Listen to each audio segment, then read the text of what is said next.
morning. It is the Drake Toll Show. Westwood One Sports. The Westwood One Sports app. The sultry sounds of Dire Straits to wake you up in the morning. Because you're awake. You're alive right now. You're somewhere in Winthrop, Massachusetts, getting up to get your morning Dunkin'. And the Drake Toll Show, Westwood One Sports, the Westwood One Sports app, is on your favorite radio station. And here we are, you and I together. You and me together. Me and you. Or, conversely, just outside of San Diego, California, you're awake. You're alive. You did it. You woke up on time. First day at the new job. And that new job is going to be super fun. You're excited, right? It is 3:01 in the morning. You have to be there by 4:30. That's going to be an adjustment. But you and I can adjust together. And today, as you join me on this path, this journey of life, with Curtis Poindexter running the board, Addie Bates producing, there are so many things I'd like to share with you. There are so many things I saw yesterday, last night in sports that I'd like to share with you. Because you may think, you say, all right, what's going on then? Because March Madness this weekend, UConn and Duke, was electric. But Texas 77-41 over Michigan in women's basketball, or South Carolina 78, TCU 52, those weren't electric. We going to talk about that? Are we going to discuss the New York Yankees with a 2-1 win over the, oh no, flip it, 2-1 loss to the Mariners? Arguably the two best teams in the AL that were squaring off this week in a massive early series. Or the really weird story where Jaden Ivey, for conduct detrimental to the team, was cut from the Chicago Bulls after anti-gay statements. Or how the Baltimore Ravens want you to think the Crosby story, Max Crosby trade, falls through. And it's just because it was a slow news week. That's what the Ravens at their owners' meeting want you to think, is that it was a slow news week. Otherwise, no one would have been talking about us. No one would have been talking about this. Come on, guys. The Crosby deal's not that big. Victor Wembanyama. How about that, huh? A double-double with like 3 minutes to go in it's the third fastest double-double since 1997-98. His 10th rebound, 1 minute and 55 seconds into the second quarter. That is the third fastest double-double, I should say, the play-by-play era, where we actually know what the NBA guys are doing and when they're doing them. And Yankees, or Ravens, or South Carolina, or Bulls, or Lakers, or SGA on the MVP, all of that. You're wondering, where are we going today? Let's just do it all. 6 a.m. to 9 a.m. today. But I couldn't do it without you being involved. That is 6 a.m. to 9 a.m. Eastern. Again, you're in San Diego getting ready for your first day of work. And yes, it's early, but 310-840-4910. You can call or text the show, 310-840-4910. And I want to start in women's basketball. Because what I saw last night, and I've told you this before, is the deeper that we get into the women's tournament, the more gritty it gets, the tougher it gets, the better these games get. And that somehow was the case for one of these contests, that all you'll see is the final score. And that is South Carolina versus TCU. Two teams that are not evenly matched. TCU has Olivia Miles, one of the best players in college basketball. We'll say that name a lot over the course of the next 5 minutes. But South Carolina is South Carolina. You know that team. You know Dawn Staley. You've heard those names.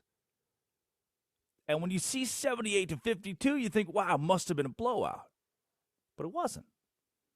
TCU led the game early. TCU was in it going into the fourth quarter. TCU was certainly in it at halftime. So why did the wheels fall off? How did it become a 26-point game? Well, to understand the final score, you must first understand what happened in the first quarter. You must first understand that TCU has the aforementioned, one of the best players in college basketball, Olivia Miles. And early on, when you thought, all right, this could be a blowout, it'd be a blowout from jump at South Carolina TCU. This is a mismatch. Olivia Miles put TCU up by 8 points, 12-4, with a big three-pointer. On the midcourt logo, right to left, TCU up 9-4. Miles pitches to Silva, back to Miles in the corner. Miles in the right corner, triggers a three, good! Olivia Miles knocked down three in the corner, and it's 12-4 Horned Frogs in the opening 5 minutes. Uh-oh, that wasn't supposed to happen. So it's 12-4. All right, TCU, I see you. But we've seen in the women's tournament, if you've watched really at all, we've seen that a team like TCU, and this happened a couple times in the Elite Eight, can hang around for a bit, but consistently leading South Carolina is going to be tough. And they've soon found themselves down 18-16. And the second that South Carolina got a lead, all right, blood in the water, this should be done, right? No. Actually, TCU rallies from being down, still middle of the second quarter, getting into late stages of the second quarter. And Olivia Miles, with their team ahead, 19-18, hits another three. UConn underneath, sealed in by Suarez, and Baxter wasn't able to get it to go. Suarez comes away with a miss. 19-18 TCU, behind the back dish for Miles, pull up three, good! Wow, Olivia Miles behind the back. There they go, the dynamic duo. Suarez to Miles and the Horned Frogs with a 4-point edge in Sacramento, 22-18. You can hear it in Niederman's voice there, too. Even it's sometimes tough as a play-by-play guy to not get excited when the underdog starts doing things. You're like, uh-oh, there's no way, right? There's no way it actually happens. But now Olivia Miles from Suarez, team clicking on all cylinders, they're ahead by 4. Second half comes around, and TCU trailed at halftime by 8. And again, this is the opportunity that South Carolina just does what South Carolina does. They put the game away. It's going to be over. TCU's down in the second half fairly early, 37-29. But here comes, in transition, Olivia Miles. Bigby into the left wing, inside the arc. Now back out for Miles. Transition three. Boom! There she goes, Olivia Miles, to start this third quarter with a triple. She's got 14, and TCU's within 5. All right, sweet. South Carolina goes down. They put up 3 themselves. So now TCU's back down 40-32. This is the part of the basketball game. This is the part of the basketball game where you say, okay, 8-point game again, your big three-pointer was matched, you're done, just go away, just stop. But then Olivia Miles, not just a shooter, goes behind the back with an electric pass to pull South Carolina back within 5, or make TCU back within 5. South Carolina leads it by 8, 40-32 here in Sacramento. Under 6 to play in the third quarter. Here's Miles off the screen from Basham. Stops at the right elbow. Behind the back dish for Bigby. Got it! Oh! Olivia Miles with the behind the back dish. Bigby cashes in. TCU within 5, 40-35. Again, Niederman's like, dang, this TCU team just will not go away. It's the shades of a play-by-play guy who knows what's happening is not supposed to happen. But then it happened. TCU's in the game. 5-point game at that point.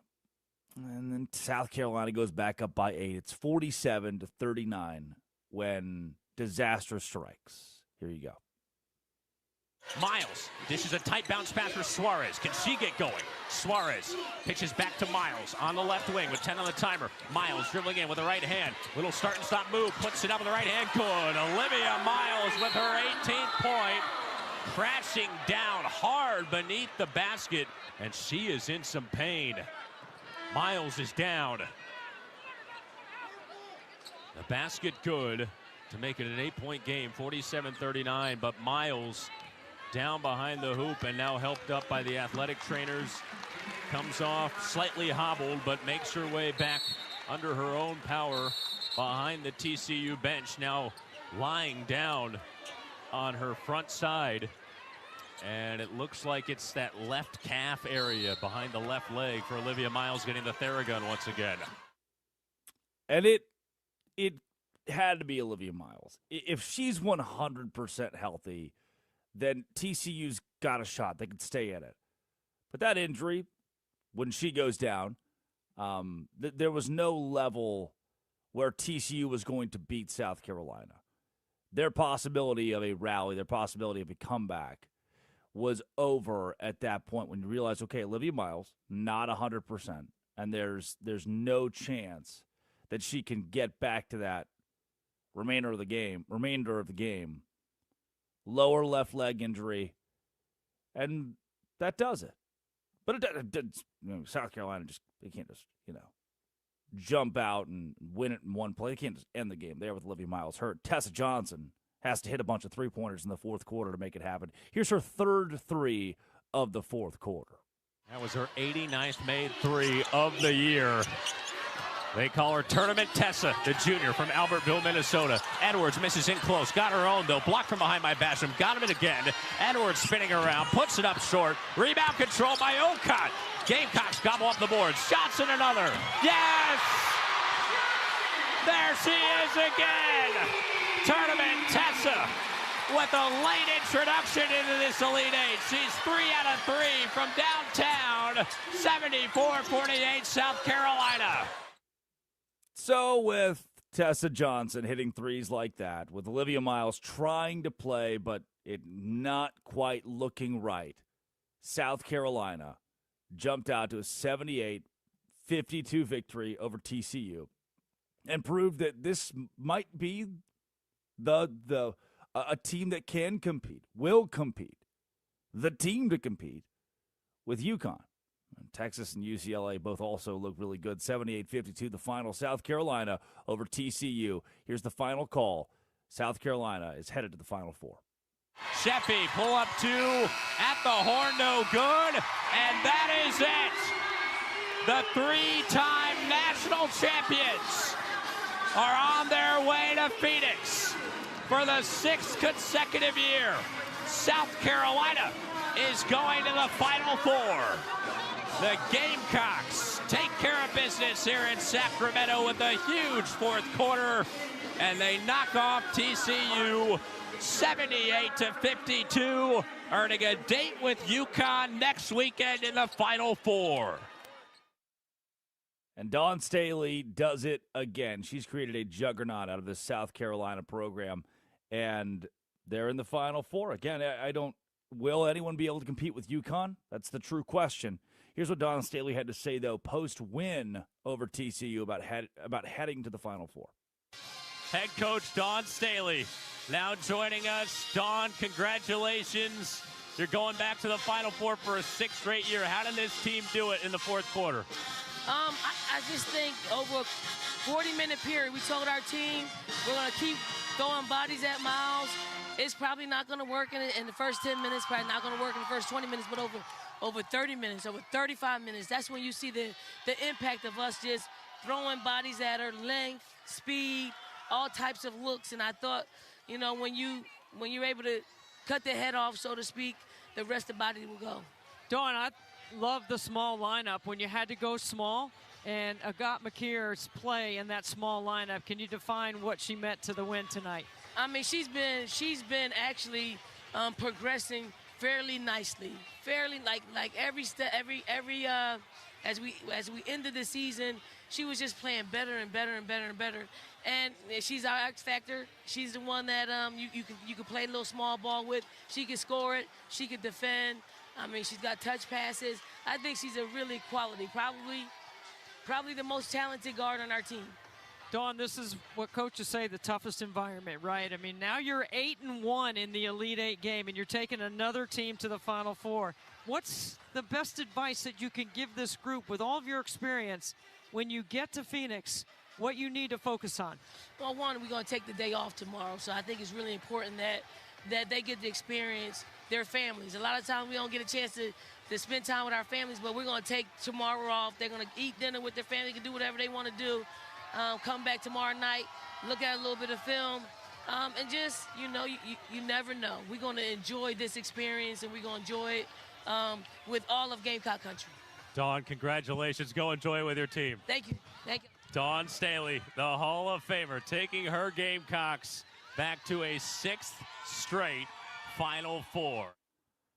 That's Dawn Staley on our own Westwood One Sports with Niederman and Antonelli after South Carolina's win over TCU last night, 78-52. The Gamecocks are headed back to the Final Four. Texas, different story. They were up 22-9 over Michigan at the end of the first quarter. The Wolverines hung around in the second quarter. It was still within reach at halftime. They were down 13 at the break, and then it wasn't anymore. Down 26 going into the fourth quarter. 77-41, the final score, Texas over Michigan. Here's the final call from that win for the Longhorns.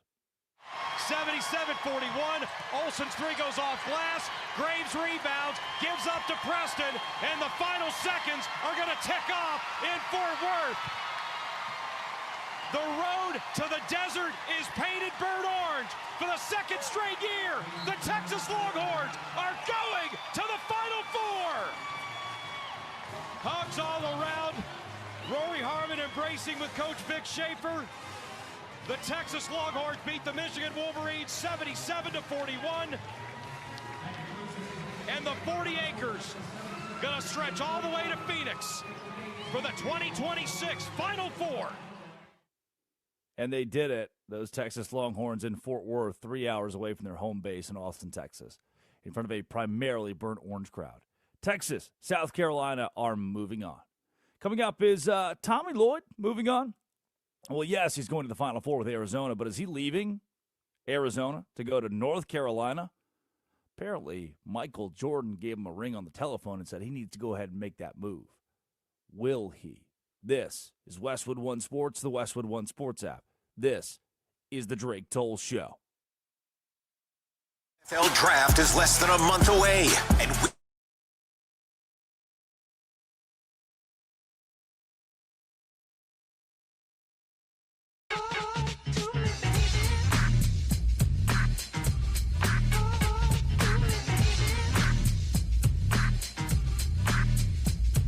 stop what you're doing, cause I'm about to ruin the image and the style that you're used to. I look funny, but yo, I'm making money, see? So yo, world, I hope you're ready for me. Now gather round. I'm the new fool in town, and my sound's laid down by the underground. I drink up all the Hennessy you got on your shelf, so just let me introduce myself. My name is Humpty, pronounced with the umpty. Yo, ladies, oh, how I like to funk thee. And all the rappers in the top 10, please allow me to bump thee. I'm stepping tall, y'all, and just like Humpty Dumpty, you're gonna fall when the stereos pump me. I like to rhyme, I like my beats funky, I'm spunky. I like my oatmeal lumpy, I'm sick with this. Straight gangster Mac. But sometimes I get ridiculous. I'll eat up all your crackers and your licorice. Oh, yo, fat girl, come here, are you ticklish? Yeah, I called you fat. Look at me, I'm skinny. It never stopped me from getting busy. I'm a freak. I like the girls with the boom. I once got busy in a Burger King bathroom. I'm crazy. Allow me to amaze thee. They say I'm ugly, but it just don't faze me. I'm still getting in the girls' pants, and I even got my own dance. The Humpty Dance is your chance to do the hump. Come on. Do the Humpty Hump. Come on, I do the Humpty Hump. Check me out, y'all. I do the Humpty Hump. Just watch me do the Humpty Hump. Yeah. Do you know what I'm doing? Doing the Humpty Hump. Come on. I do the Humpty Hump. I do the Humpty Hump. People say, yo, Humpty, you're really funny looking. That's alright, cause I get things cooking. You stare, you glare, you constantly try to compare me, but you can't get near me. I'm giving more C, and on the floor B, all the girls, they adore me. Oh yes, ladies, I'm really being sincere, cause in the 69, my Humpty nose will tickle your rear. My nose is big. I'm not ashamed, big like a pickle. I'm still getting paid. I get laid by the ladies, you know I'm in charge. Both how I'm living and my nose is large. I get stupid. I shoot an arrow like Cupid. I use a word that don't mean nothing, like Luke did. I sang on Do What You Like, and if you missed it, I'm the one who said just grab them in the biscuits. Also told you that I like to bite. Well, yeah, I guess it's obvious I also like to write. All you had to do was give Humpty a chance, and now I'm gonna do my dance. The Humpty Dance is your chance to do the hump. Come on. Yeah, sexy lady. Do the Humpty Hump. I'll do the Humpty Hump. Sexy baby. Everybody, come on and do the Humpty Hump.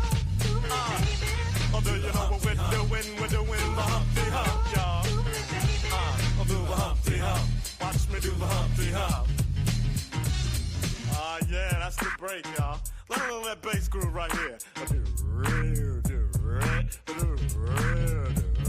Ah, yeah.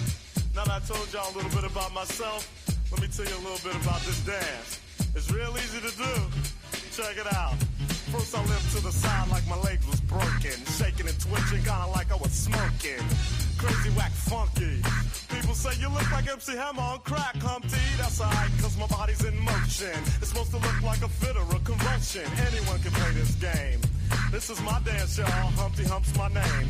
No two people will do it the same. You got it down when you appear to be in pain. Humping, funkin', jumping, dig around, shaking your rump. And when a doodle chump punk points a finger like a stunt, tell him step off. I'm doing the hump. The Humpty dance, here's your chance to do the hump. Everybody, I do the Humpty Hump. Come on, I do the Humpty Hump. Sexy lady, I do the Humpty Hump. I'm doing the Humpty Hump. When the Humpty Hump, y'all. Watch me do the Humpty Hump. I do the Humpty Hump. Black people, I do the Humpty Hump. I do the Humpty Hump. Come on, white people, I do the Humpty Hump. I do the Humpty Hump. Puerto Ricans, I do the Humpty Hump. Just keep on doing the hump. Samoans, do the Humpty Hump. Do the Humpty Hump. Yeah. Let's get stupid. I do the Humpty Hump. I do the Humpty Hump. Everybody do the Humpty Hump. Do the Humpty Hump. Give me the middle leg. Come on and do the Humpty Hump.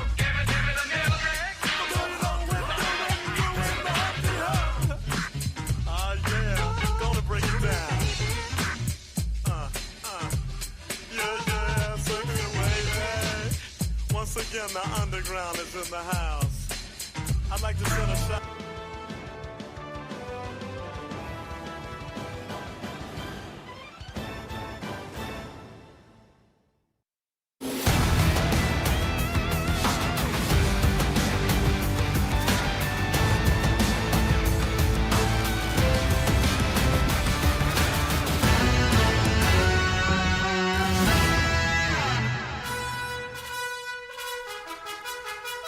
Touch yourself. Touch yourself.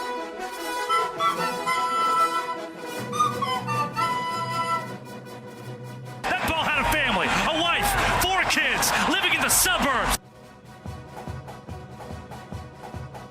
It is the Drake Toll Show. Westwood One Sports, the Westwood One Sports app. Curtis Poindexter runs the board. Addie Bates produces.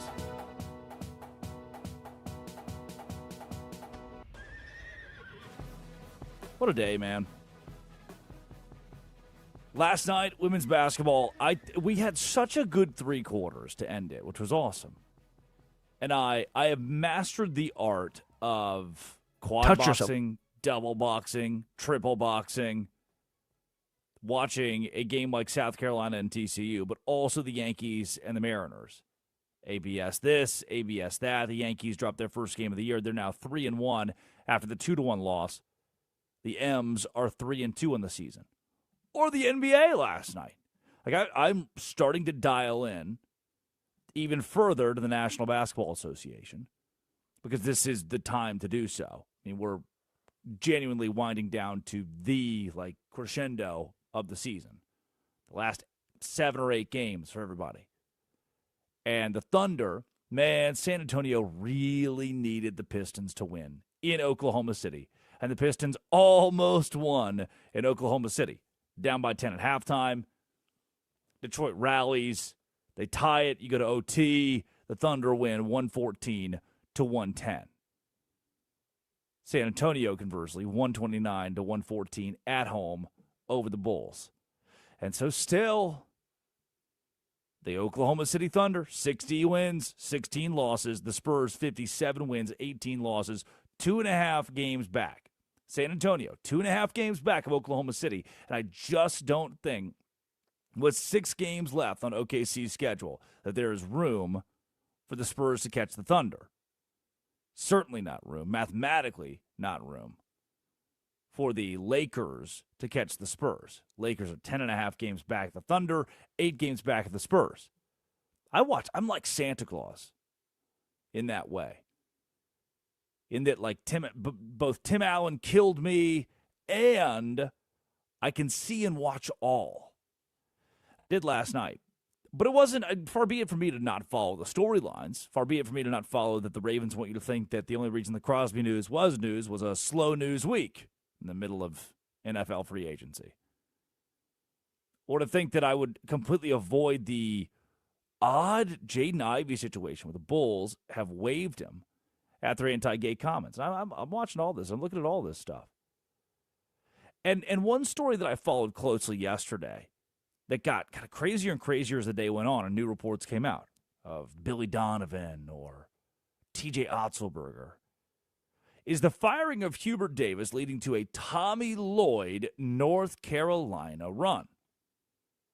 That he could leave Arizona after the Final Four and find his way to Chapel Hill. There have been reports everywhere of everything that could possibly happen at North Carolina. It's a blue blood. You should be tracking who this blue. If you're an SMU fan, well, North Carolina's in the ACC with SMU. They're conference mates. Weird, I know. If you're a Wyoming fan living in Laramie, good morning, early for you. Still snow on the ground? Probably this time of year. Surely, right? Not ultimately spring yet. You're following a blue blood like North Carolina because you're thinking, man, that's the class of college basketball. I watch them every March. And if you're sitting right now in Greensboro, North Carolina, with that one barbecue place, it's got the cheer wine. It's famous. I don't remember the name. Forgettable experience when I was there. You're thinking, who will my Tar Heels hire? Tommy Lloyd could be that guy. If you will remember back during the UNC hiring cycle, where North Carolina could not continue with Roy Williams, and that was a health issue. I think Roy had a couple years left in him. He's still going to UNC games today. If it was up to him entirely and not his health, he probably sticks around for a year or two more. Instead, he had to step away. Hubert Davis takes over. Tommy Lloyd won in that job in 2021. He was an assistant at Gonzaga. He hadn't decided what he wanted to do in college basketball. And eventually, he had talked about just kind of being the guy that when Mark Few hangs it up, I'm going to walk in for 3 or 4 more years till I retire, be a stopgap until the next whatever happens at Gonzaga. I'll be the head coach for a bit. I don't need to be a head coach right now in college basketball, though. But then he got, blood in the water. What if I was a head coach in college basketball? And ultimately, he's landed at Arizona. And in year 5, his team is in the Final Four. It was a 4 seed last year, Sweet 16. Arizona fans thought it was disappointing. We're waiting for that Final Four. We want to go back for the first time in 25 years. And they have.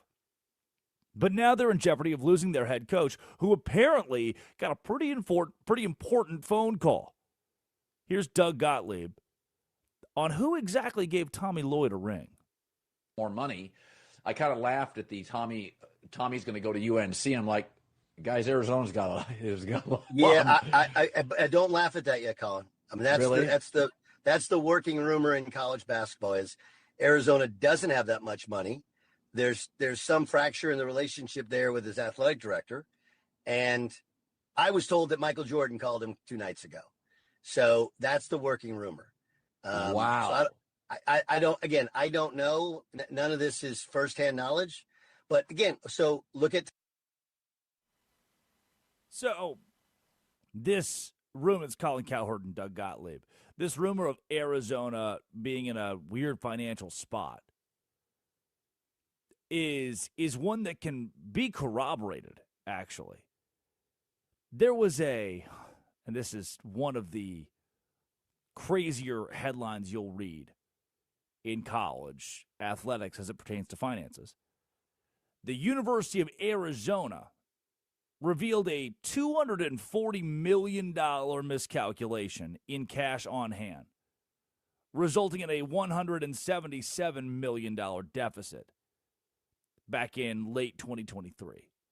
Overspending, high athletic costs, poor reporting, and they had to have a whole deal of hiring freezes, layoffs, 15% budget cut. And the goal was to be back balanced by 2025, 2026. How do you miscalculate $240 million of cash on hand? How does that disappear? You went from a much lower perceived deficit, which everybody wants the perceived deficit. You like to operate at a deficit here. It's what we love to do in college athletics. And now you get to the end of the season, you go, well, wait a second, where is that money? I don't know, it's in the drawer over there. Well, has anyone opened the drawer and checked for the $240 million that's supposed to be in the drawer? I haven't, but the key's somewhere around here. Guess what? The drawer's empty. Arizona is going through a financial crisis as a university. Surely, I would hope it's getting better at this point. But that's not indicative of a strong place that has a great shot at keeping Tommy Lloyd if money is ultimately what Lloyd wants. And man, to some extent, if I'm making $4 million at Arizona and North Carolina calls to offer $8 million, you might be thinking that your loyalty would keep you at Arizona. You might be thinking, well, I mean, come on. Yeah, it'd be nice to make $8 million, but after I'm making $1 million, after I'm making $2 million, it's all gravy to me. I don't need to go hunt for more money. Here's the weird part, though, is let's say you make $50,000 a year, and someone says, I want to double it. I'll give you $100,000 a year. You take it in a heartbeat. You know how different that would feel? Let's say you make $100,000 a year, and your boss calls and says, we're going to give you a raise. We're making you a $200,000 man. Oh, shoot. That's life-changing. If you're making $500,000 a year, see where I'm going with this, huh? You double that, you're making $1 million. That's crazy. I don't think. See, what I want to invoke is that feeling you get when either A, you get a raise, or B, you consider what it would be like for your salary to be doubled. Oh, you'd be set. What's weird is you might have, if you truly sat down and thought about it, you might have been set at $100,000, but now at $200,000, this is life-changing. At $600,000, at $1 million, this is life-changing. Tommy Lloyd at $4 million, $8 million talks. And I'm not sure if Arizona can match $8 million. And North Carolina, Michael Jordan will pay whatever it takes. And if you're North Carolina, you're getting college basketball's #1 assistant coach for a decade plus at Gonzaga, who goes to Arizona to prove he can win. Wins in the Pac-12. Arizona moves to the Big 12, the best conference in college basketball. Not only do they compete, they win the league this year in the regular season, win the conference tournament in Kansas City, and then go as a 1 seed to March Madness, where they're now in the Final Four. So a possible severed relationship. That's the rumor, at least, with the administration. The knowledge for Tommy Lloyd that, man, I'm not sure if Arizona can match the offer North Carolina can give. On top of that, Lloyd's in a Big 12 that it's very hard to win. A Big 12 where any given night you're playing Texas Tech and JT Toppin, Houston and Kingston Flemings. You're playing Johnny Dawkins and UCF in Orlando. That's a gritty team. You're playing Kansas, Iowa State, Houston. The list of Big 12 teams that you just don't want to play on the road, don't want to play consecutively, that doesn't exist in the ACC. No. In a 3-week stretch, you get, great. NC State, that's not bad. Wake Forest, I can win that. Boston College, awesome. Cakewalk. Syracuse, they suck. You have a better opportunity to win in the ACC. Oh, and you get one of the best rivalries in all of sports in your back pocket. Duke and North Carolina. The pull of a blue blood is important here. The opportunity to win, the door being open to win and go to the tournament as a high seed every year because the ACC schedule is not that daunting. It's not what the Big 12 is. That's a plus to this. That's something Tommy Lloyd's going to see and say, I could use some of that in my life. I don't want to keep competing against Bill Self or TJ Otzelberger. I don't want to face Kelvin Sampson in Houston anymore, at least not until March Madness. He also made that weird post-game comment about his future after the Elite Eight victory over Purdue, saying, Arizona is going to have another good coach after me. I promise you, this place is special. Now, why would you say that? Why would you address your successor while your current team is headed to the Final Four? That sounds a little bit like when you're laying that groundwork 2 weeks out from a breakup. You're little nugget here. Like, oh, man, I love you. But do you ever think about if we're truly meant for? Then 2 weeks later, you end the thing. That's what Tommy Lloyd said. Oh, I love you. But after me, which is not right now, but at some point, you're gonna have a great coach. You'll have a great boyfriend. You deserve the world. It doesn't work. It doesn't work. So administrative friction, a full court press from Michael Jordan in North Carolina, a stylistic fit. Come in, Tommy Lloyd, and do whatever you want here. You've won at Arizona. You were a great assistant in Gonzaga. We want Tommy Lloyd. That might just be enough to get TL from Tucson to Chapel Hill. 310-840-4910. 310-840-4910. Marcelo Zuna. Biggest loser of the day. But why? This is Westwood One Sports and the Westwood One Sports app. This is the Drake Toll Show.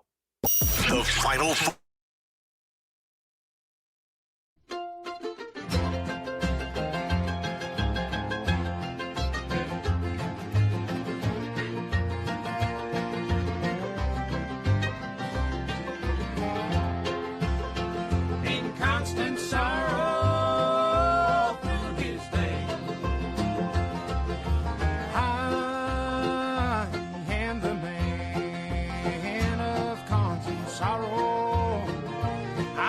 Trouble all my day.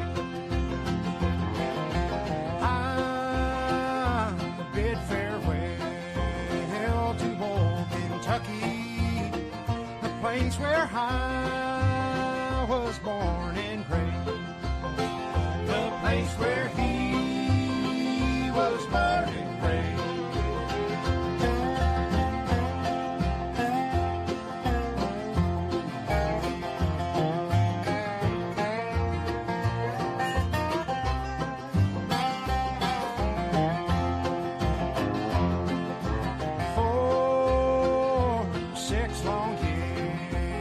I've been in trouble.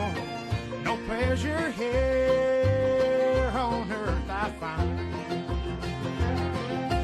For in this world I'm bound to ramble. I had no friends to help me now.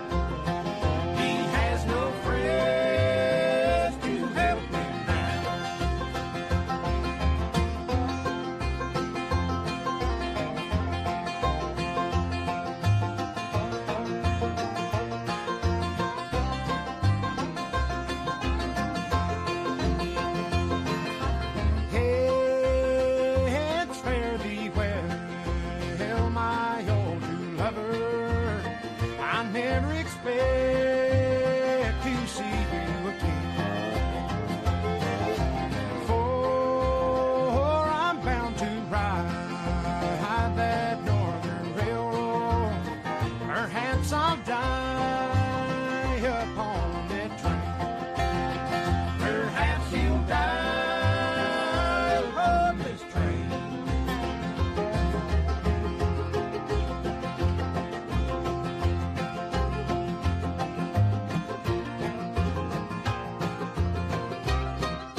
God's golden shore. He'll meet you on God's golden shore.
Yeah.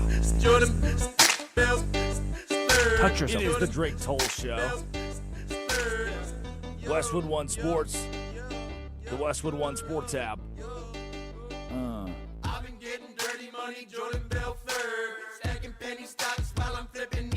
Touch yourself. Curtis Poindexter runs the board. Addie Bates produces. Good morning. I Good morning. continue to do this where I've watched the quad box. Like I have the four screens open today, watching national networks, major sports stations, and I don't. How are we already in Mount Rushmore season? Okay, guys, I got an idea. Top 4 quarterbacks to ever play in the NFL. It's Tuesday, March 31st. We're in the middle of the madness. We're headed toward the Final Four, men's side, women's side. Major League Baseball is in full swing. We are, come on. We are watching an NBA race in the West between the Spurs and the Thunder that I think is out of reach. I don't think the Spurs, with 6, 7 games to go, can rally from 2.5 games back. But, man, it sure is fun to watch. And who's going to win MVP? Every day, minute by minute, Victor Wembanyama creeps closer and closer to Shai Gilgeous-Alexander. SGA should win it, many people agree, if the Thunder take the West in the regular season. Give it to SGA. Sure. And that's why SGA is still a, minus 300 betting favorite. And Wembanyama is now at a plus 225. But previously, Wembanyama was plus 1,000. And it was SGA's to walk to. Not anymore. But instead we're doing, okay, I got one for Mount Rushmore. Top 4 greatest strikeouts in Major League Baseball history. And you go around the round table. Which is, it's fine if you are, there's time and a place, Like if I'm living right now in Rogers, Arkansas, there's not a lot going on outside of like Razorback baseball and softball for us to talk about. So you know what? You do your Mount Rushmore of your favorite Arkansas players. You go to Hudson, Wisconsin, do your Mount Rushmore of your favorite Badgers of all time. But right now, what I have for you is a world of sports that is jam-packed, too jam-packed for our Mount Rushmores today. But not too jam-packed for our biggest losers of the day. Mets fans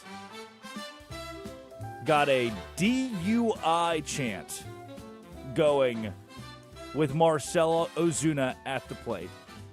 And look, Tiger Woods to Marcell Ozuna. I don't think any of us are safe. There were many folks on social media who went, you know what, actually, Listen, we have the audio. Listen to this. Here are the Mets fans giving Marcell Ozuna the old DUI.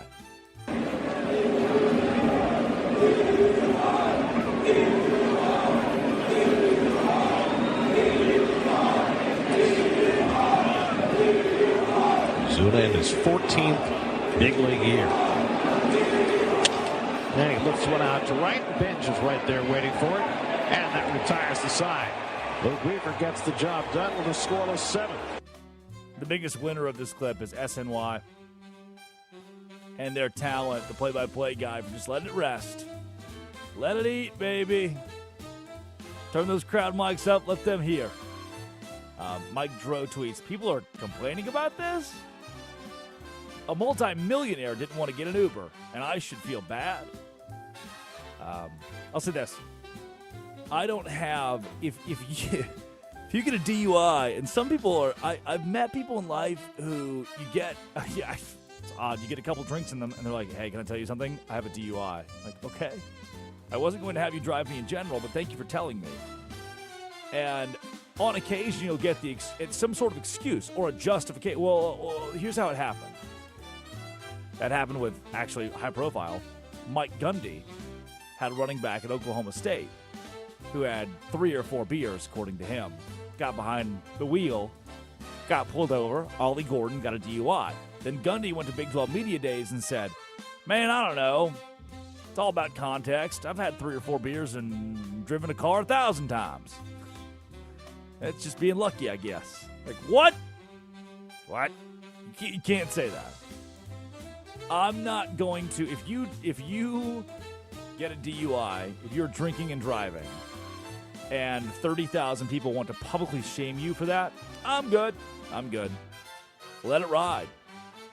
The dude didn't get an Uber, decided to drive, got a DUI. Hopefully, if not the fine, which surely is not enough to take that big of a hole, to dig that big of a hole in Marcell Ozuna's pocket is not enough, then public humiliation can be. Biggest losers of the day, Derek Shelton. Livid, per John Boy Media, as he argued that Ryan Helsley didn't challenge an ABS call fast enough.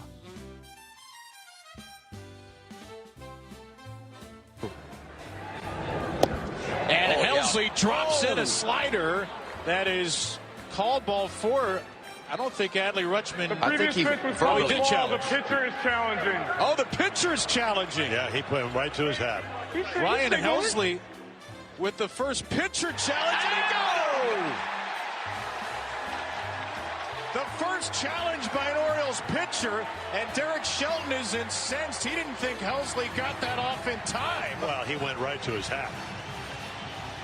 He came off the mound and tapped his hat. Laz Diaz is yelling at Derek Shelton to get back. And the runner, Keyshaw, will be sent back to first. And Derek Shelton's been thrown out. He's arguing with the robots. You can't defeat the robots. I think he's arguing that Helsley took too much time to challenge it. That's what he's arguing. But just think, you throw a pitch you think's a strike. You kind of walk off the mound waiting for Adley, and he dropped the ball a little bit. I thought Adley, when he dropped the ball, turned to the umpire and verbally, because you can verbally challenge exactly. too. So I was not watching Helsley. Yeah, well, he's tapping his hat. He's arguing with the robots. Science. You can't argue with the robots. Derek Shelton ejected from the game. The first ABS ejection ever. But as you heard from Ben McDonald, the Orioles broadcast crew, it's probably not because he was upset that the robot called it a strike. More upset with the timing. ABS challenge must be immediate. Adley Rutschman, as you also heard from Ben McDonald, can tell the umpire, hey, I want to challenge. He can say it. He can verbally say, challenge, ABS. Double tap the helmet after that. You want to go as fast as possible. Helsley, the pitcher, you also can challenge. Walk up, tap the hat. And Shelton, upset with a close call in a tight game, 9th inning, was not happy. Probably for a myriad of reasons. Gets tossed from the game. And he's the first ABS ejection. Biggest losers of the day. Pete Nakos He is not our biggest loser of the day. With On 3, tweets, North Carolina's coaching search timeline has been pushed back due to the Final Four. Uh-oh. To which William McAllister retweets, why would they do that? I think it's got to be. I mean, there's only one reason. It's not because Billy Donovan's in the Final Four. It's not because Brad Stevens is in the Final Four. They're not. John Calipari, Bill Self, whoever any name you can think of, high-profile name you can think of, who's sitting in Cancun right now drinking a Mai Tai. That's not Tommy Lloyd. He just so happens to be a head coach in this Final Four. Dan Hurley, remember what he thought about going to the NBA? I don't see a college job right now that Hurley would bounce to. Not even North Carolina. I'm not sure. Actually, I know they would not give him the freedom that UConn gives him. North Carolina, you're not a puppet, but you're a total figurehead. And you're answering to way more people at UNC than you ever could be, as it pertains to the way UConn handles its business.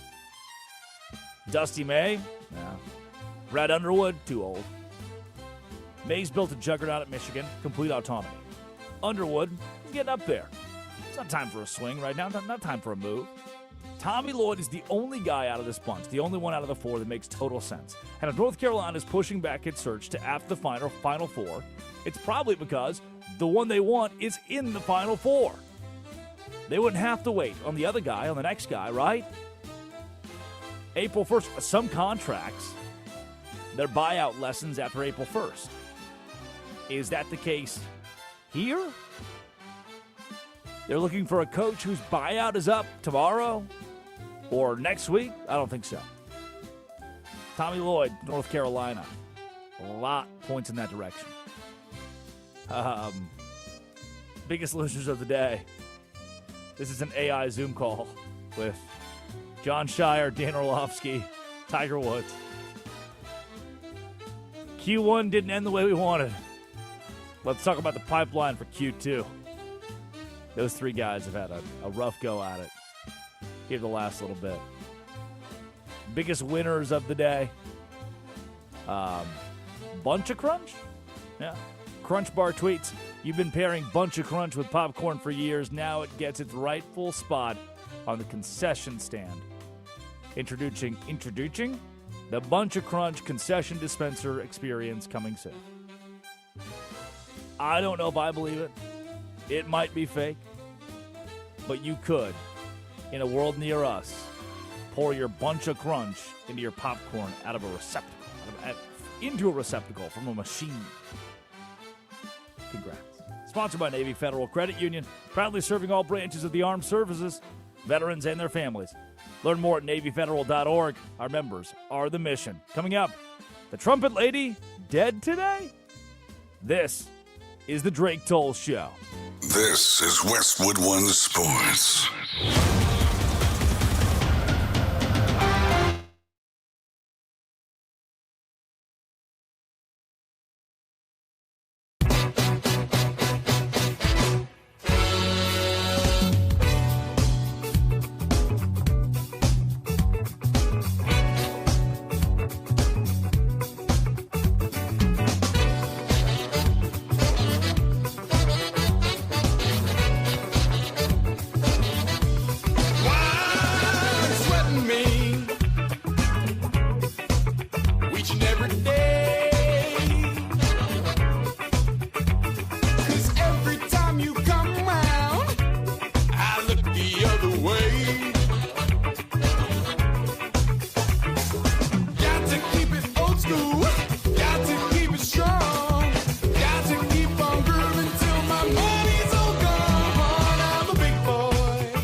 when you're coming around. While she shoots daggers right through my eyes beyond the ground. Got to keep it old school, got to keep it strong, got to keep on grooving till my money's all gone. I'm a big man, listen what I say.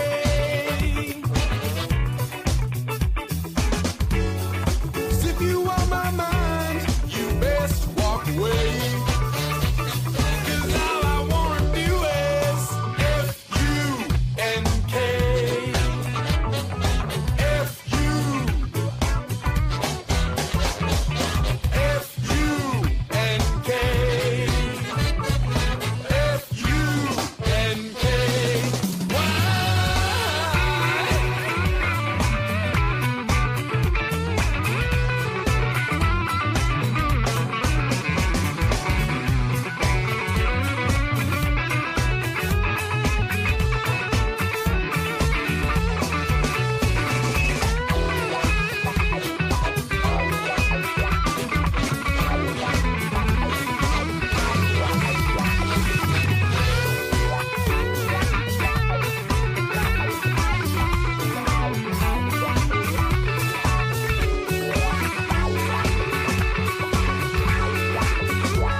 Bananas.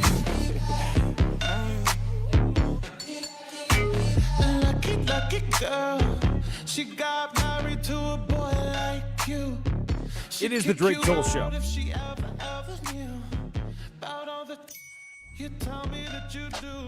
this song fit the Savannah Bananas? Did they write this song about us? Are we on? Oh man. Could be onto something there. Hell of a beat though. Right before Easter?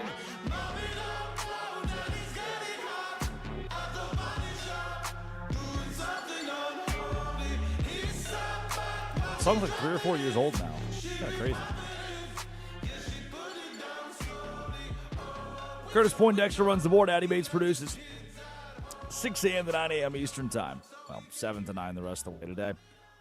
And then Nick Costos, You Better You Bet, Bleck and Abdallah, Jim Rome, myriad of talent at Westwood One Sports.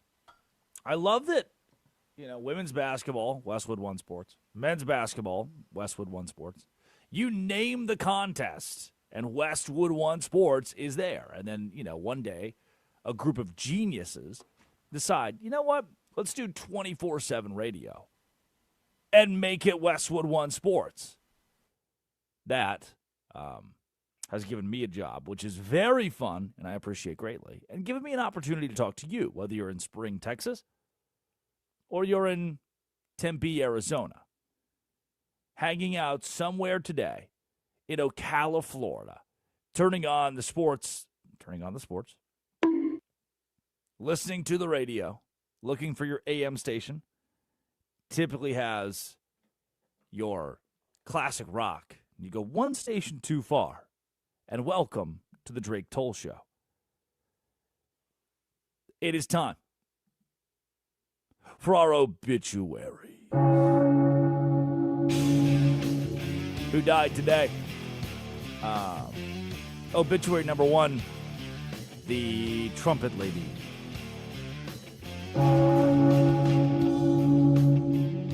Yeah.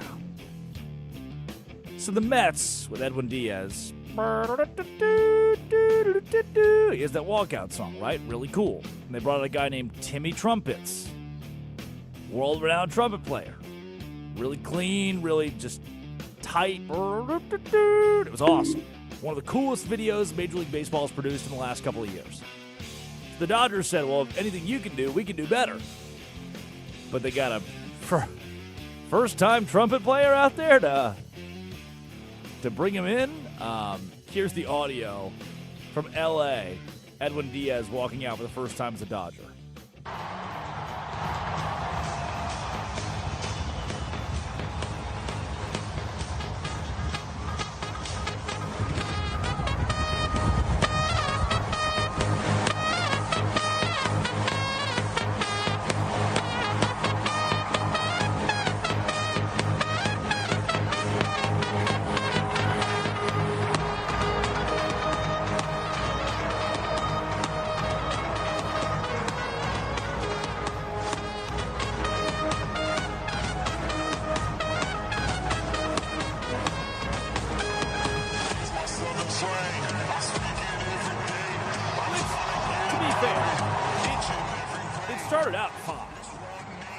It did not get better. Twitter has relegated the trumpet lady to AAA. Send her back down, work on her stuff before she brings in Edwin Diaz with the live trumpet out for a Dodgers game again in Los Angeles.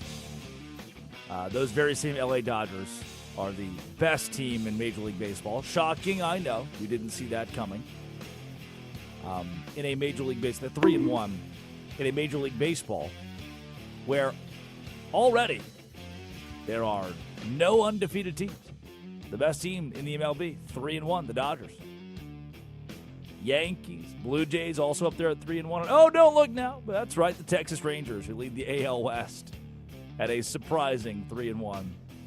And in the National League East, the NL East, where 4 teams are 3-1.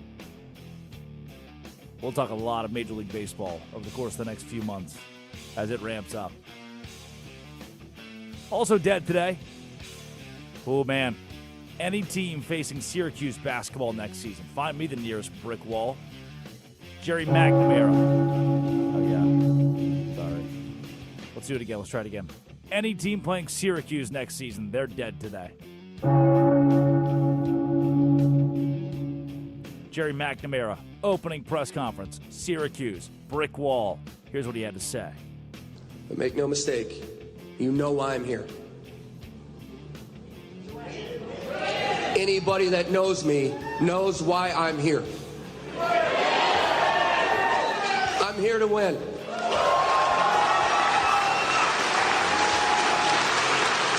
It's who I am, and it's who I will always be. Let's get this thing going. Yeah. Those practiced pauses. And you know why I'm here. You know why I'm here. Build the crowd up. bring it on home. New head coach at Syracuse. Maybe this one will work out. Dead today, shame. There is no shame in the world. King 5 News tweets last night. King 5 is teaming up with the Seattle Mariners to bring 10 regular season games to fans over the air for free. To which most of Twitter responds, you mean like it used to be? Like this is something that we should be excited about? There was a time when all 162 games were over the air for free. All right, Grandma, let's get you to bed. Shut up and die. You think you deserve free baseball to watch it? No, that era is over. Should have cherished it more while you had it. At least 10 games of the Mariners season this year will be broadcast free. Thanks to King Network, whatever this is. King 5 News. Dead today, Kit Kats. In an official statement from Kit Kat, we can confirm that 12 tons of Kit Kat products were stolen while in transit between our factory in central Italy and their destination in Poland. 12 tons of Kit Kats? If I gave you the entirety of your life and said you must, in 75 years, eat 12 tons of Kit Kats, you couldn't do it, right? You know pretty definitively you couldn't do it. Kit Kat says they're working closely with local authorities and supply chain partners to investigate. Good news. No concerns for consumer safety. Supply is not affected. Thank you. What does that say about big chocolate? That 12 tons could go missing overnight and your supply not be affected. Probably got to stop eating so much chocolate. R.I.P. Kit Kat. Rest in peace, Jaden Ivey's NBA career. This is like the opposite of the Kaepernick. Jaden Ivey has been waived by the Bulls. I do not think Ivey waved back. After recent anti-LGBTQ comments, amid several rants on religion and other topics. So Ivey took to Instagram Live. This is per ESPN. Talk about religion, anti-gay sentiments. He says, the world proclaims LGBTQ, right? They proclaim Pride Month, and the NBA does too. They show it to the world. They say, come join us for Pride Month to celebrate unrighteousness. They proclaim it on the billboards. They proclaim it on the streets. Unrighteousness. It's like, dog, I'll shoot you straight. I know people. I've got friends. What? For the life of me, I will never understand how you can be around someone who's gay. And then your response is, wow, how unrighteous. What? Or play in the National Basketball Association. And you look, whatever the promotion is that let's take the LGBTQ thing out of this. Whatever the promotion is that your company is doing, whether it's a Pride Month celebration, whether it's hey, we're going to celebrate Jerry's 40th birthday. If you don't like it, you don't have to be there. You don't have to play for the company. You don't have to work for them anymore. That is your right as a free American. Now, I don't see how you could, again, meet someone and be like, oh, I was hanging out with these two people who are gay, and I cannot believe the NBA is going to allow this. If you want to do that, no, it's your prerogative. Don't come showing up at my house. That's your prerogative. But after you disparage your boss, after you say the company shouldn't have celebrated Jerry's 40th birthday, I think it's unrighteous. Well, then the company doesn't have to keep you along anymore, do they? You don't have to keep, you can go work wherever you want, boss. But if you don't like what we do, if you don't like what we stand for as a company, cool, don't work for us then. Jaden Ivey's NBA career is over. Eddie Bates produces. Those are our obituaries today. Time for our quickie. Top 5 headlines in all of sports. I've got a minute to respond to each of them. Yeah, I feel like we hit on this just for a little bit, so I'm going to force you to talk about it again. Texas routs Michigan to make Final Four for second straight year. The Texas Longhorns. Vic Schaefer, man. That hire for UT. Karen Aston had done a fine job at Texas, but couldn't get over the Baylor hump in the Big 12. There was... Those matchups between Aston and Mulkey were really good when Karen first got there. And then it just dissipated, kind of fell apart to where it wasn't competitive anymore. Vic Schaefer walks in, has revamped that program. I think he's still got 4 or 5 more years in him, if not more than that. He's a Texas guy through and through, by the way. Born and raised in Austin, Texas. Now, I mean, alma mater is Texas A&M, but he's a state of Texas guy through and through. Vic Schaefer, who should have been the Arkansas head coach, I digress, headed to the Final Four. Good for him. Good for the University of Texas. He was the old Mississippi State coach when they were really, really good. NCAA runner-up 2 years in a row. And now at Texas, back to the Final Four. And a shot to win it. I still think it's UConn's, but a shot to win it for Vic Schaefer. Congrats, big guy. Probably the weirdest headline you're going to read today. Nature calls. Anthony Edwards misses tip-off in return. Yep. Sometimes the dude got to go number 2. And Anthony Edwards realized pretty quickly before the game, I probably need to go. Did he start the game, or did they have to begin the contest without him? I missed this yesterday. He literally missed the tip-off. Wow. So any sort of start streak has to reset. Intentionality in the use the word streak there, by the way. Sometimes you Rajon Rondo yourself. Was it Rondo that had the... I think it was like Pierce. Oh, it was Paul Pierce. It was Paul Pierce. Like sitting on the ground? My wrong Celtics guard. Yep, Paul Pierce. They had to get a wheelchair. They had to get a wheelchair out there. Lamar Jackson's also had a pretty infamous clench the cheeks and waddle your way into the locker room. Good for any marathon runner ever. Yeah. Good for Anthony Edwards releasing himself. We'll stick in the NBA for a second. SGA on MVP chatter. He says, I let my game do the talking. The weird part is it's really not going to come down to SGA's game. It's going to come down to which team wins the West. I continue to hear that about from NBA analysts about this race is if Wemby wins the West, then it's Victor Wembanyama's MVP. If SGA, Shai Gilgeous-Alexander, wins the West, it's his MVP. Somewhere down the line in the National Basketball Association, we missed the conversation about giving the MVP to the best player in the league. And I think that Luka's stats, he would be, I mean, if it's a stats award, most valuable player in the National Basketball Association. Hard for me not to say Luka, who is second in the league in three-pointers made per game, while also being fourth in assists and one of the defenders of all time. But all right, SGA and Victor Wembanyama duking it out. I guess let the game speak. You keep winning games, SGA, the award is yours. Here's your fourth headline. Yankees go 5 for 5 on ABS challenges in loss to the Mariners. Yep. Again, if you out there in the world, and you can disagree, but here's what I, as someone who's watched now 3 full MLB games over the course of the last, 5 days, would say, is that ABS is beneficial to the game, and I'm not upset with it.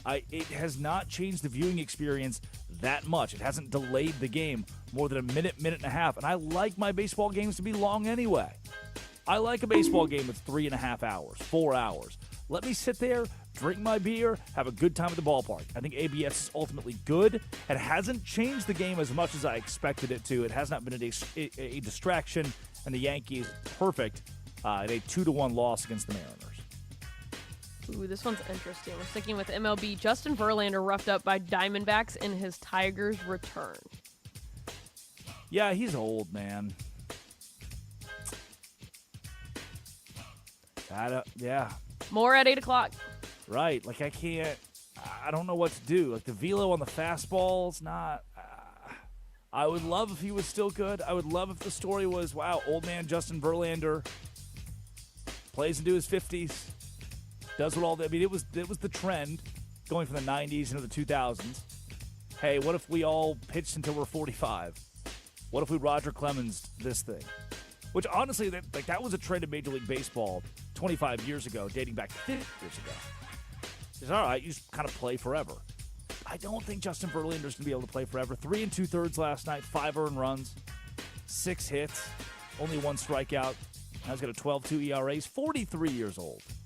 It's okay. No one's making you do this. But welcome back to Detroit, Justin Verlander. At least he's got Kate Upton still. Are they still married? Yeah, I just looked it up. 2 kids. Unfortunately. Dang. Yes, he's fine. You know what? Keep playing there, big chap. Keep bringing Kate Hudson to the ballpark then. Great. Touch yourself. That is quickie. Kate Upton. Who's Kate Hudson? Actress? Isn't she Goldie Hawn's daughter? Ooh, maybe. Kate Upton's the original Sydney Sweeney. Yes, she is the original Sydney Sweeney. That's a good point.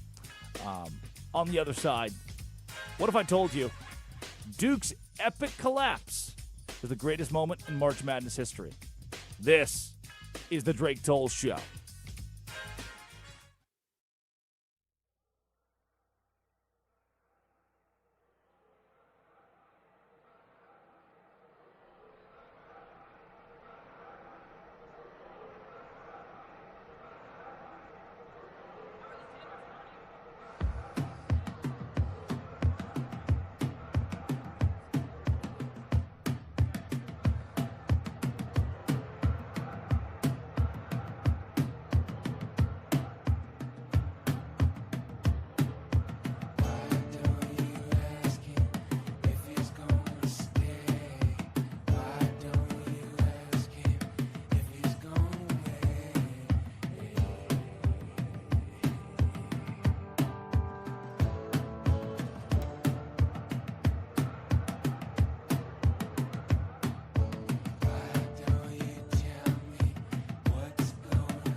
just yelling. It's just chaos. Mike Krzyzewski and Duke against Rick Pitino in Kentucky, 1992. What a broadcast moment, too. Shot goes in. Play-by-play guy just lays out. Let the crowd have their moment. After Christian Laettner's shot. Then there is, in the conversation, Chris Jenkins at the buzzer for Villanova against North Carolina to win the national championship. Here's how that sounded way back when it happened in 2016. Going to go length of the court with Archie Diacono. 3 seconds at midcourt. Jenkins gives it to Jenkins for the championship.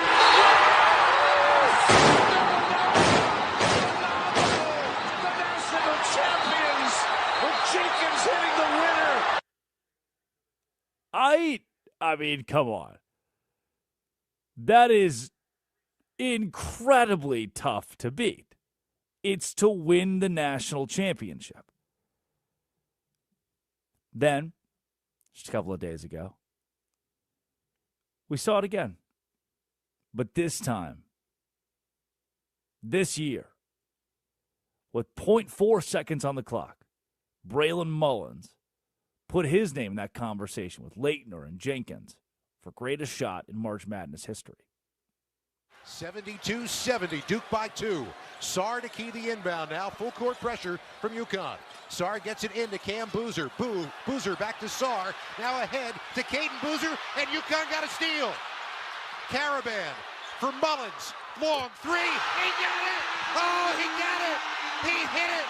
He hit the long three-pointer from the logo with 0.3 of a second left to go. I don't believe it. UConn has taken the lead with 0.3 of a second left to go in a mad scramble off a steal. Braylon Mullins nails the three-pointer, and the UConn Huskies are 0.3 of a second away from a trip back to the Final Four. Unbelievable. We've got the radio call of Let's put them back to back. We got the radio call of Laettner. What did it sound like when Laettner hit his shot, but on the radio?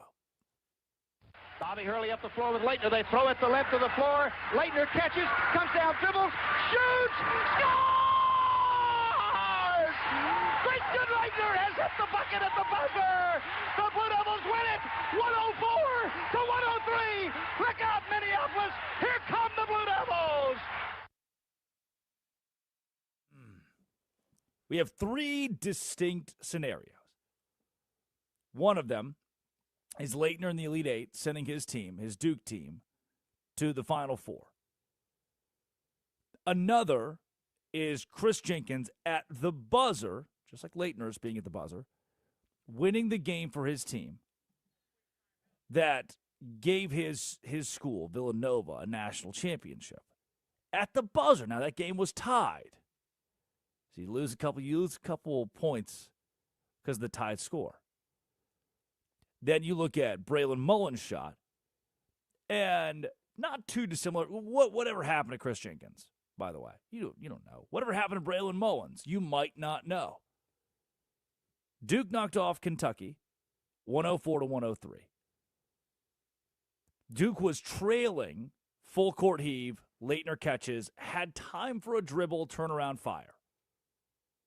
We're talking Duke and Kentucky, 2 blue bloods. A game where America's watching because it's Duke and Kentucky, Elite Eight, trip to the Final Four on the line. We're talking Chris Jenkins Villanova felt like they could become a blue blood, and Jay Wright got a couple championships in there before he retired against blue blood North Carolina. Or we're talking Duke and UConn with the context of UConn being down by 19 points. And maybe that there's not an improbability in the Jenkins shot because they already had the ball. There's not an improbability in getting the basketball. The conversation in the Laettner shot is how do we get him the basketball with a second to go? How do we get it that far down the court? And Laettner finishing 10 for 10, hitting a shot to win it, was even more impressive because of a full court pass. And in UConn and Duke, how do we get the ball to anybody? Any UConn Husky. We're down by 2 with 10 seconds to go. So Duke throwing the ball in, we've got to foul. What if we don't foul and trust the guy with the last name Boozer to throw the ball away? Tip it up, Mullins the steal, to Caravan, back from Caravan to Mullins, and a shot from 38 feet, and he sinks it. Oh, man. Real Sophie's choice here, huh? 310-840-4910. 310-840-4910. You can text or call the show and chime in yourself. Which of these moments will end up being more iconic? Leitner's was not to win the national championship. Mullins was not to win the national championship. Jenkins was to win the national championship. Mullins was not technically at the buzzer. Leitner's was at the buzzer. Jenkins, the buzzer. Do you lose bonus points because there was still 0.4 on the clock and your head coach head-butted a referee and was running around the court? Also, did UConn deserve to lose the game because your head coach head-butted a referee and had his jacket half off, frolicking around the court? The other details of this, and maybe the most important detail that I just gave you, is the context of where the ball is, how the ball is, what you do to get it there. Jenkins, Arcidiacono, ball down the court, hand it to Jenkins, shot goes up, we win. Leitner, figure out how to get the ball 75 feet. We have the ball in both those scenarios. Leitner's is much tougher. We've got to get the ball way down the floor and shoot it quickly. That's much tougher. But the odd man out here is that UConn did not have the ball going into this buzzer beater. Also, does it help to win a national championship? I mean, you got to add bonus points for that. Glory, whether you had the ball or not. So I do think that Mullins is now defined clearly in the top 3. And I mentioned earlier, there are games with less weight or games with more weight. You just don't, like the Lorenzo Charles one has to also be in that conversation for the Jim Valvano storyline. NC State, kind of the biggest underdog to win it since, was it West Texas A&M? And even the Jalen Suggs buzzer beater, those are all kind of in that realm of, okay, if we're top 5 or Mount Rushmoreing this thing, to me it's going to have to be Leitner, Jenkins, Lorenzo Charles, NC State versus Houston, and then Mullins to send UConn to the Final Four after being down 19 against Duke. That down 19 point. That also gives you bonus points in what is the best moment of these moments. But Jim Valvano's Cardiac Kids, NC State tied 52-52 with Phi Slamma Jamma, Hakeem Olajuwon, Clyde Drexler, one of the great NCAA teams of all time, Houston. And the shot that was supposed to go in from Derek Wittenberg didn't go in, so Lorenzo Charles picks it up, drops it in right before the buzzer. Camera immediately cuts to Jim Valvano running around the court, looking for someone to hug. How do you not put that in the top 3? It won the national championship. Categorizing these is impossible. Even the Suggs one. I mean, UCLA was an underdog 11 seed, came from the play-in. Johnny Juzang, Tyga Campbell. Suggs hits the shot, stands on the table. Bryce Drew hits the shot. Tyus Edney hits the shot. If there's one thing that all of these have in common, it's that wherever you want to rank them, however you want to place them on the Mount Rushmore, however they are viewed in your psyche as far as which moment is most legendary, doesn't matter. Because at the end of the day, they are all great moments in college basketball, great moments in March Madness that prove that this is the best tournament on planet Earth. In 3 weeks, the ball is tipped. You see stuff that can barely be replicated in 2 months in the Olympics, a month in the Olympics. And that's what makes March Madness special, is that you don't have to have a number one. You don't have to have a top moment. No matter what, they all happen. You watch them. You can love them. They can all make you feel the exact same way, that jubilation, that euphoria of sports. Pollen season is here. but her dirty car doesn't have to be. Wash it away at Tidal Wave Auto Spa for a quick wash, that clean car happy feeling. Find a location at TidalWaveAutoSpa.com, TidalWaveAutoSpa.com. Let's go. Ravens president says a slow news cycle is the reason Crosby trade was big news. Wrong. Excuses are like armpits.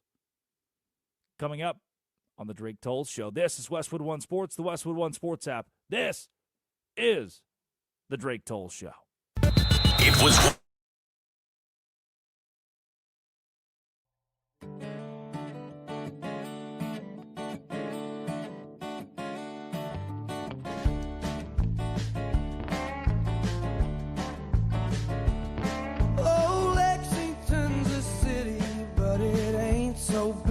Freaks me out, and if I need a breather I can hit the Parkway. Be home before the bars all close, drink away the lies she told. Think about the days she was a pure-eyed child, a rodeo queen, high school lover in a badass Jeep, far from the eyes of a watchful town. Mama didn't need to know. Good corn liquor to shake this cold, and good heart loving on a gravel road. Juliet, won't you crawl outside your window and dance in the arms of your redneck Romeo?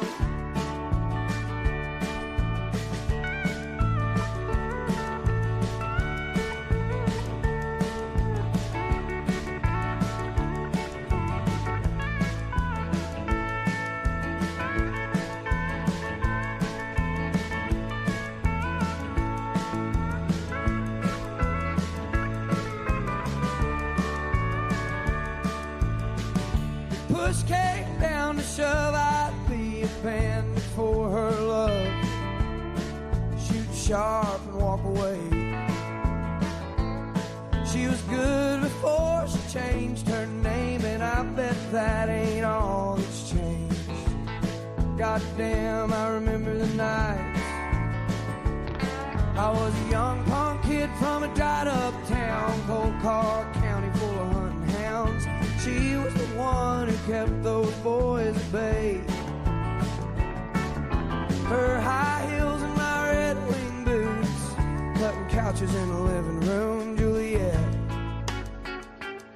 won't you crawl outside your window and dance in the arms of your redneck Romeo?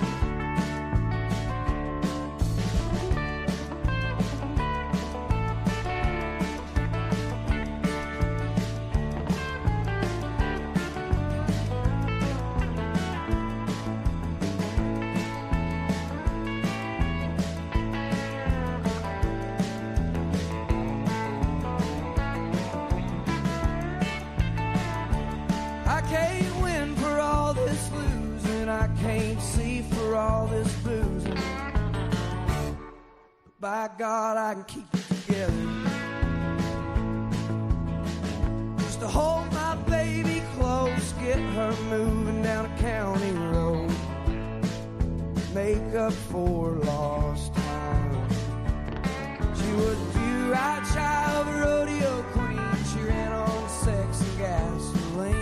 Far more money than a boy like me could hold. She went off to paint the town, and I'm stuck holding these mountains down. Juliet,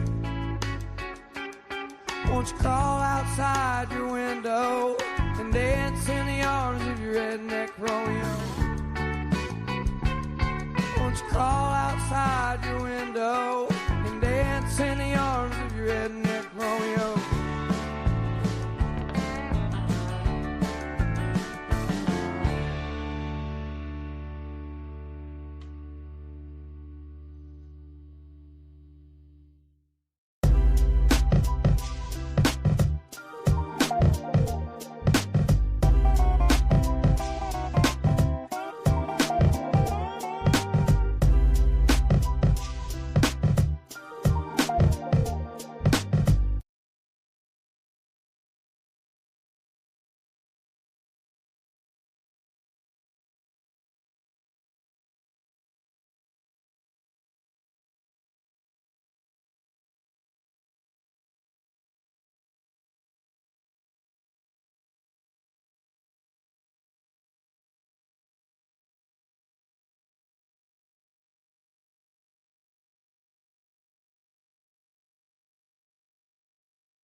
is the Drake Toll Show.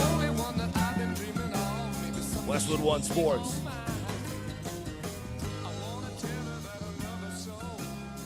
You know, Adam Black, or the Chris guy. Like, oh, I bet. Yes, I bet Chris. I bet Drake doesn't even know that that's Led Zeppelin, Robert Plant. Idiots. I do know things. It? I did not Shazam it. How would I? It's coming through my headphones. How would I Shazam that? The Cranberries. Do you know what's the name of the song? I don't think I need to give. I don't. That's fine. You're right. Correct. We can move on. Yeah, you could have just let me have the moment. It's fine. It's whatever. Rain Song? No, but I'm actually proud that you know that song. Yeah, because it's always, Rain Song's the one that's super slow, right? Yeah. The methodical build-up. Yep. Led Zeppelin, what's the name of the song?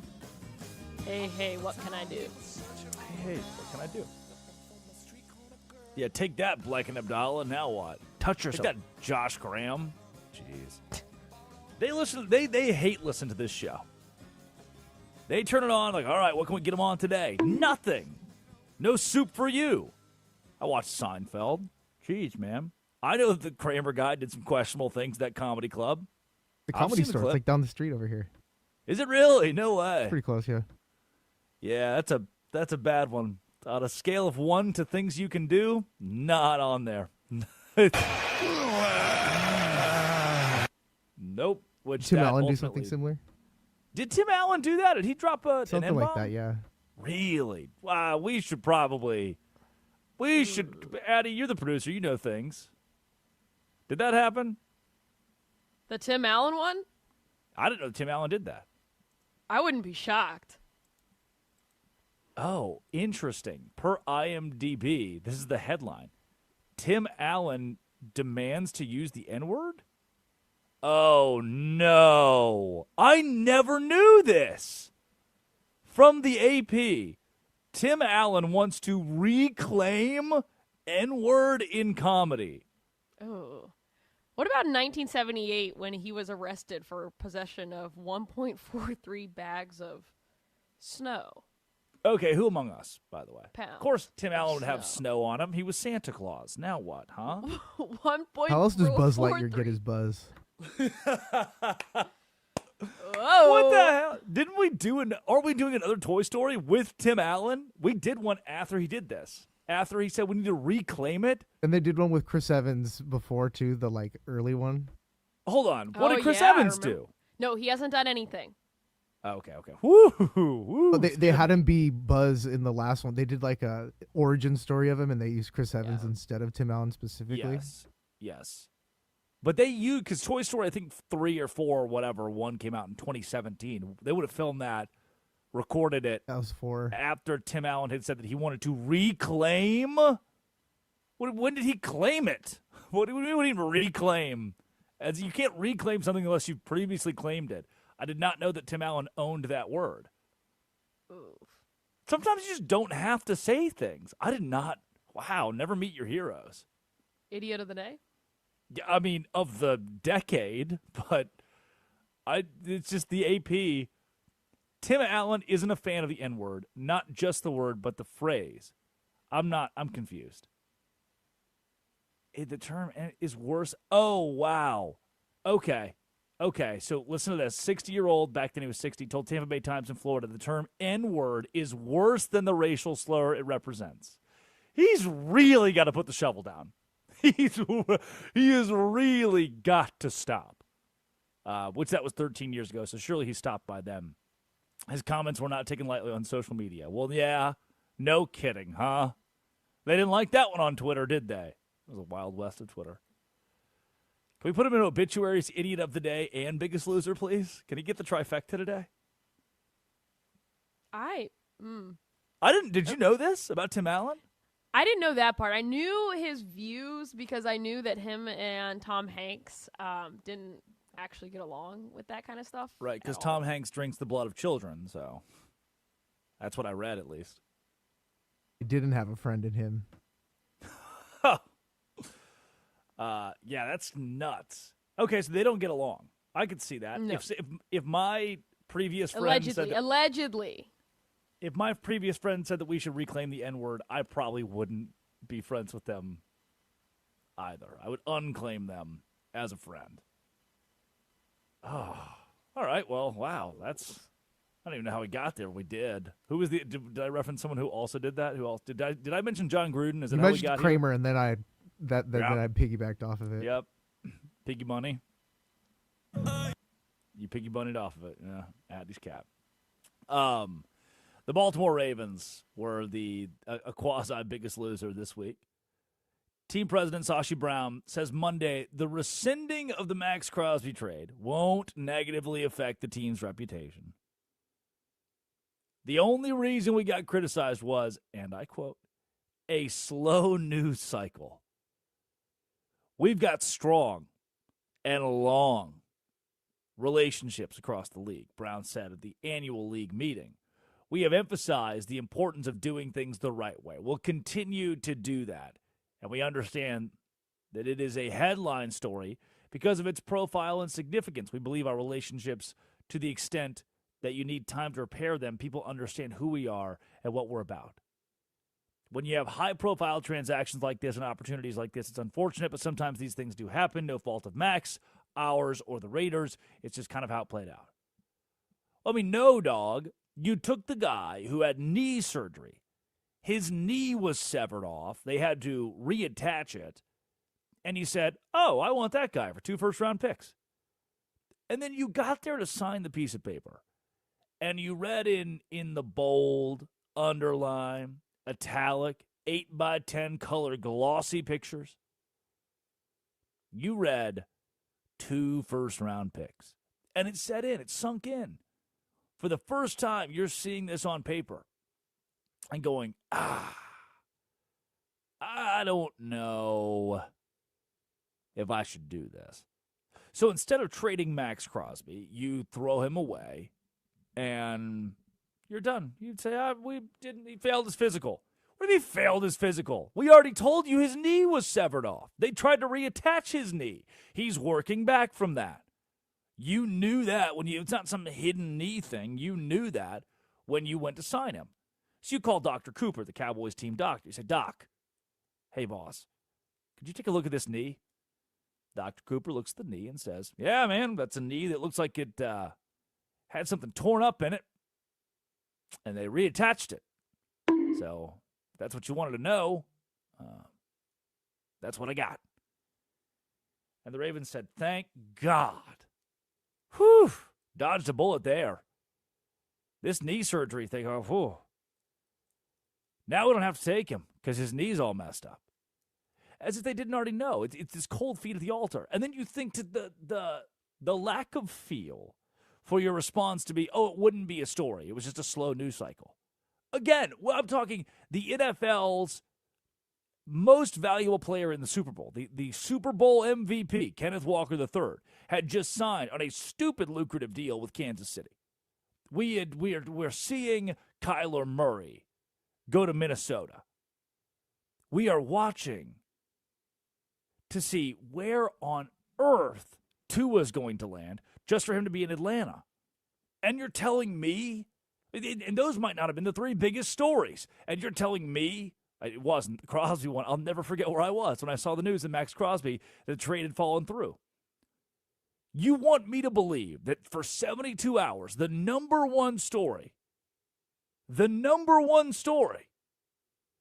the NFL was just because of a slow news week in the heat of free agency? I don't think so. No, because for those 72 hours, it was the fact the Ravens had made no other substantial moves in the offseason. But the one thing they did was a massive splash. Let's go get Max Crosby. Let's bolster this. So in the division with the very best pass rushers in the league, we can finally feel like we belong. Everyone was talking about it, not because of a slow news week, but because it was a big story. Because what you did was certainly a splash. And when you cut ties with that guy because, knee look hurt. Yeah, the knee does look hurt. You knew this. And when you part ways with that guy, you cut that trade off, dog, it's not because of a slow news cycle. You were the news cycle. because you took the biggest move of the offseason, in almost any offseason, and you cut it. It got the deserved attention it needed, not because of a slow news cycle, but because you failed. Coming up, Idiot of the Day. Westwood One Sports, the Westwood One Sports app. This is the Drake Toll Show. This is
gathered in their masses,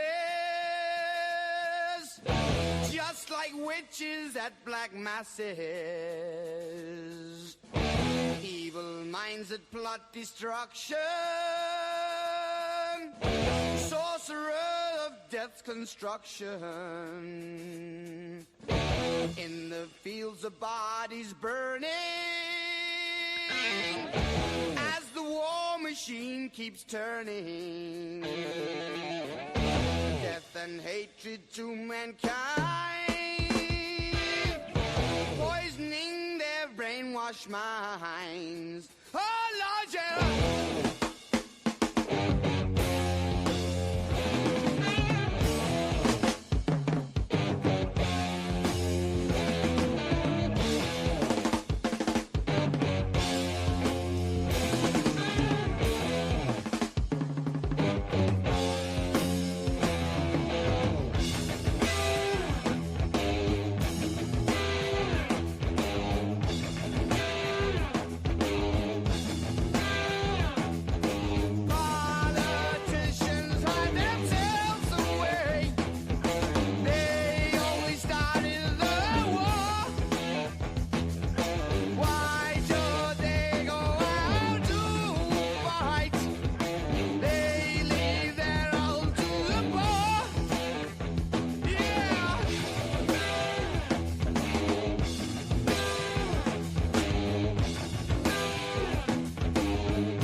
In darkness, world stops turning. Ashes where the body's burning. No more war pigs have the power. And as God has struck the hour, day of judgment, God is calling. On the knees, the war pigs crawling, begging mercies for the sins. Satan laughing spreads his wings. Oh Lord, yeah.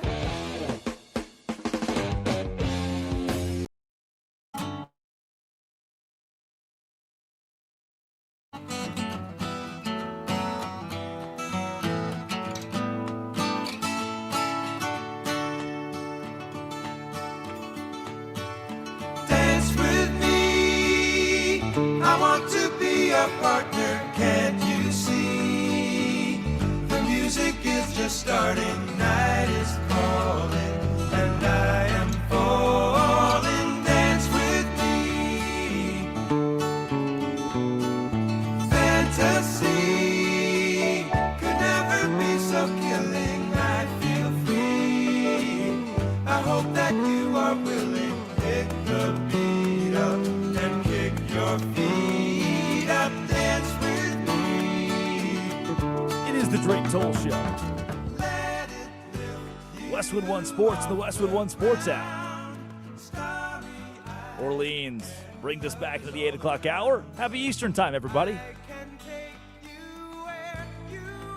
Whatever happened to Orleans? They still around? That's a great question. They Dead had or their alive? little the whole band? Yeah, they probably This lost isn't at like least one. this isn't like a Leonard Skinner sort of deal. Oh. Dead? What do you mean Leonard Skinner sort of deal? What kind of, are you going like plane crash here? What's Where half the band died? Yeah, is that what you're referencing? Because he was asleep on the floor? Yeah, because you said dead or alive, Orleans. Yeah, what if you didn't have to trauma dump Leonard Skinner on me? Apparently. Such whimsical music. Apparently, on May 16th, they're playing at the French Lick in French Lick, Indiana, at the casino. What? Oh, yeah, that makes so much sense. It's like the Oak Ridge Boys. They're just everywhere all the time. Just the Oak Ridge Boys are playing tonight? They're still here? Like, yeah, some of them have died. But I don't know if you've ever seen, like, Little River Band, like, another yacht rock group. Mm-hmm. Yep. And they still tour, but none of them are the original members. Leonard Skinner does the same thing. Yep. So does, and I saw, the only one who's not dead is the lead singer of the Marshall Tucker Band. Like, the flute player is replaced. He's the only one not dead. I saw them live at the Great Akichi Seafood Festival, Savannah, Georgia. And unreal, banger. I saw them live at the Great Akichi Seafood Festival in Savannah, and the lead singer of 4 or 5 songs in, he's like, it's to be with you tonight. It's kind of a sad part is all my fellow bandmates have now died. I was like, what? Being the last ones alive is just, sometimes it's a weight. It's hard on a person. It's a hard on a person. Yeah. Touch yourself. Yeah. My favorite is the Glenn Miller Orchestra. Glenn Miller from like the 1920s and 30s, who literally went missing in World War II. He went missing, and the Glenn Miller Orchestra is still touring today. I'm like, dog. This hasn't been his. They're going to find him. The day will come. No, he's going to walk through those doors. Glenn Miller's back, baby. I didn't know that. It's a good brass orchestra. They get a, they got a good. Yeah, for sure. I just can't believe that I brought up Orleans and you just I asked if they're alive. You went. Well, you said dead or alive, Patsy and I was Cline, like, which one? Bob, no, not Bob Marley. He didn't. But he had a lot of other things happen. You got this. There are more. What? Yeah, but I'm looking for John Denver. John Denver. So Ricky Nelson. Marshall. Yeah. We are. What? What are you putting your hand? What are you putting your hand in your mouth for? Huh? I wasn't expecting You just dropped to say Leonard Skinner on Marshall. this. What's the difference in Marshall and Leonard Skinner, huh? I've said 5 times now why I said Leonard Skinner is Yeah, because it's you said one dead more or alive appropriate or than the- elite. Well, And I was well, like we Leonard can't start- Skinner the whole bit. I can't start naming people. So- John Denver and Patsy Cline. And I can't say Marshall, and you get offended. You weren't offended at Patsy Cline. Oh, that's my girl. By the way, I'm about to put something in the rundown. It is a band member timeline of Orleans and I'm in. and who's still in the band today. So, I'm in. you know what? Don't say I've never done anything. Like, I haven't It's done not their stuff on only the show. hit, too, right? They've got a couple yacht rock songs that are really Yeah, good. they go, still the one. Admit this good to and you're still the one. Yep, that one. Yeah.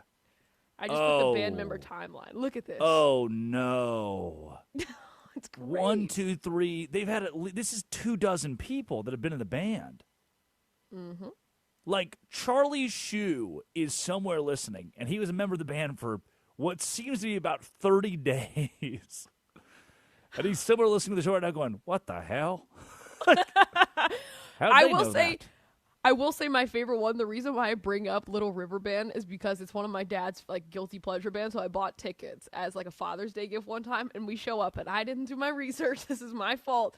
And the Little River Band is from Australia. Well, they start talking, and I'm like, man, this guy's got like a Southern accent. They all have American accents.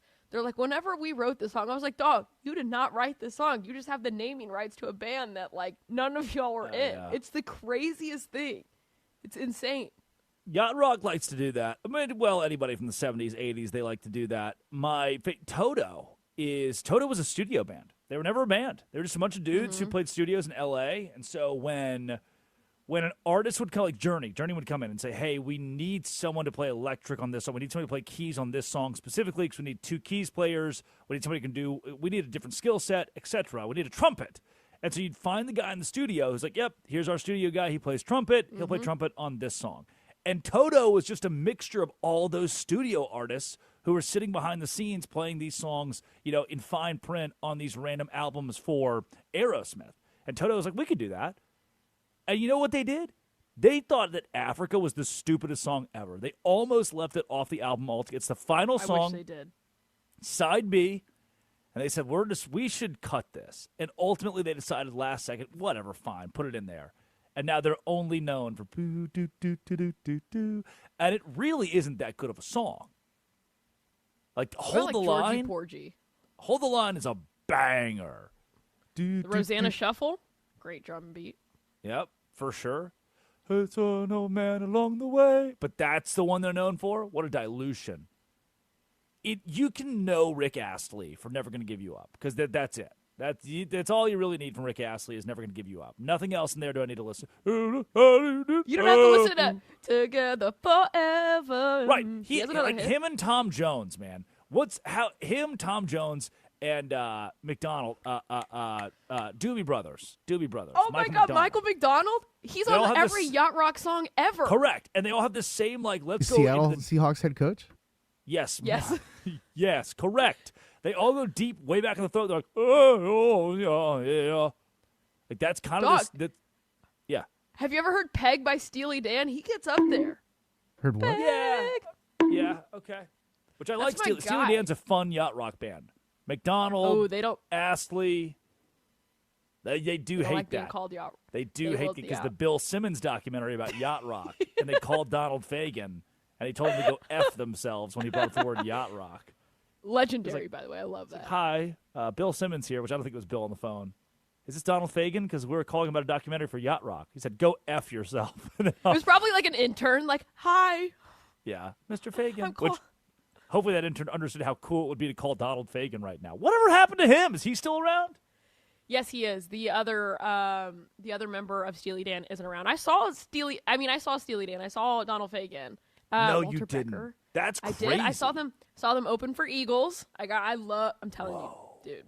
And he still sounds amazing. He sounds. He has a very unique voice. He sounds exactly like he did back then. It was great. Yeah. Yacht rock, man. What a fool It's believes. like yacht rock season. We're getting into it. We're getting into yacht rock Yeah, season. it is. I guess it is yacht rock season. Happy spring, We're everybody. getting into it. I love it. You watched the documentary, didn't you? The Bill Simmons. Come on. Yeah, no doubt. One of the great, hour, 30-minute documentaries that I've seen is the Bill Simmons Yacht Rock. It changed my life. Really good. Everybody should watch it. Yep, I recommend. HBO, I believe. HBO. Yeah. Just one more thing. You know what? Surely you can watch MLB somewhere on HBO. Surely Actually, in saying that, I'm realizing, you're telling me now for the first time, I'm realizing the Savannah Bananas are on HBO, which is crazy. Bananas. But we were on HBO last year. You can you can watch your MLB, your Savannah Bananas, and your Yacht Rock all via HBO. Addie Bates produces, Curtis Poindexter runs the board. The Drake Toll Show, Westwood One Sports, the Westwood One Sports app. It's time for our Idiots of the Day. Idiot of the Day. I can't. I did one last sweep of our Idiots of the Day just to see, all right, where I want to go first. And it's that same picture of John Shire that I cannot get over. Of him looking just like a penguin from the Penguins of Madagascar. Just that neurotic smile. I can't show you all because it's the radio, but if you Google, you could probably just Google John Shire picture viral, and you will see one of the great reactions in college basketball history. Our first Idiot of the Day. It's me when my alarm goes off at 1:30 in the morning. First Idiot of the Day, Will Wade. Here's what he said at his LSU second introductory press conference about NC State. I think some of the things have been mischaracterized on how I left, but I'm not going to get into I don't want to get it. I learned long ago. I'm not going to get into a back and forth on all of that. The people who need to know. And look, everybody has to. When there's a situation like this, everybody has to cover has to cover. Let's put it that way. And so I'm not. I'm at peace with how I left. I'm at peace with what we did. And look, I mean, they're pretty mad for a coach they didn't think was very good. So, I don't. Good answer. Good answer. Oh. Show me UConn. Show me Sit on naked it. grandma. Sit on it. Yeah. For Will Wade to say, I think some of the things have been mischaracterized, and that I'm not going to get into a back and forth. Followed by, they're pretty mad for a coach they didn't think was very good. You're getting into the back. So, okay, hear me out. Addie, we're playing tennis. Wet tennis. Sophie Tucker. Great song. We're playing tennis. I have tennis ball, okay? I hit to you, okay? You receive tennis ball. You hit to me. I have hit tennis ball fourth, and what have you done with tennis ball? I hit it back and I smoke your ass. So that would be, put it together, reverse it. What? Back and forth. Because I've relayed something to you, and it's been sent back to me. We're going back and forth. That'd be like a volley. Then you need to take, shots from the front and the back, whatever it is. But Will Wade here did not say that he was not trying to volley with anyone. No. He said, I'm not trying to back and forth. You are backing and forthing as we speak with a school who you emailed, hey guys, peace out. Sent from my iPad. He emailed them, yo, what up, dude? What it do? Will Wade here. W Shizzy. I'm out. Peace, dog. Sent from my iPad. Sent from SMS, text message, Android. What is his old signature still? One of those folding phones. Yes. Or it's his signature from when he was the old LSU basketball coach. I don't think Will Wade can be the winner in this situation. He has to be the idiot of the day. Will Wade, you're the idiot of the day. Idiot of the day, Big 12. They want to put Texas Tech and Houston on a Friday night. Top 25 matchup in the Big 12. They want to bury it on a Friday night. I refuse. I protest. I deny your request to put Big 12 football in. Addie, you lived in Texas. Like on a Friday night, Lubbock Estacado is playing Lubbock Coronado. I'm going to that game instead of paying $240 for a Texas Tech game because my nephew plays for Estacado. Like, every Friday night is the same. You're at the football game. I go to Whataburger afterwards, late at night. and I get my ass home, but Friday Night Lights is for high school football. Yep. Not in the Big 12. Nope. We want to put a marquee matchup, marquee game, top 25 teams. SEC would never. On a Friday. SEC would never. You're correct. 100%. Padres burner tweets, Dodgers fans marching back to the underdog gimmick so that their wins feel meaningful. After annoying Ohtani fan on Twitter said the Dodgers were down 2-0 in every game this series, too. Addy, mustn't it suck to be a Dodgers fan? What a franchise really has to fight, claw, and crawl to get to any relevance. Oh, my steak's too juicy. Lobster's too buttery. Oh. Your steak's too what? Juicy. Your drip too strong, drip too tough. Touch yourself. Come on. Idiot of the day. BetMGM intern who tweets, Tennessee every time they make it to the round of 8. And it's a meme, a GIF attached to it. But what do you mean round of 8? It's the Inglorious Bastards scene. Or the non-German guys holding up the wrong little fingies. Those are our idiots of the day today. You know what? Texas A&M softball. Billy Liucci tweets, snapped Texas win streak and avoided the sweep. Avoided the sweep! Yeah! Hang the banner. Kyle Umlang says, avoided the sweep. Put it up. Hang that banner. Coming up, Isaac Shade, Locked On College Basketball, Locked On Tar Heels. Is Tommy Lloyd the next head coach of the Columbia Blue? Huh. Good question to ask Isaac Shade. It's the Drake Toll Show, Westwood One Sports, the Westwood One Sports app. This, I'll say it again, is the Drake Toll Show.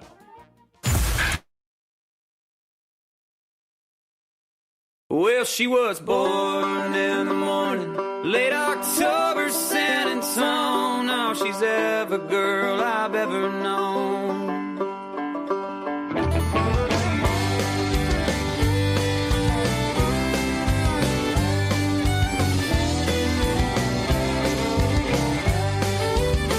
Well, she was born in the morning, late October, San Antonio. Oh, she's every girl I've ever known. But she don't talk about religion, she talks about the Stones. Oh, she's every girl I've ever known. And her tongue is like the devil when she tries to concentrate. Says she don't want marriage, but she still believes in faith. And she stares the ground defiantly and cries when she's alone. Oh, she's every girl I've ever known.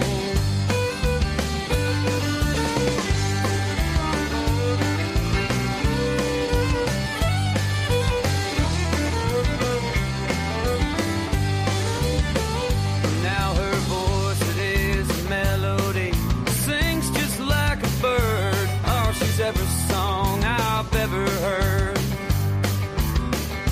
And her heartbeat is a rhythm that commands her every word. Oh, she's every song I've ever heard. She reflects the world in happiness and echoes all the pain. It smiles the world as sunrise and cries to make it rain. And she hides the truth discreetly, but you'd have to take her word. Oh, she's every song I've ever heard.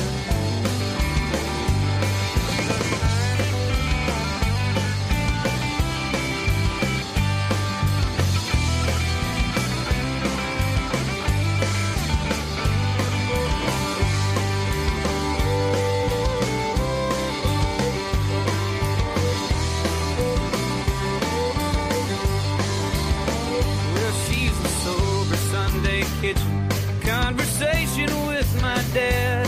Oh, she's every friend I've ever had,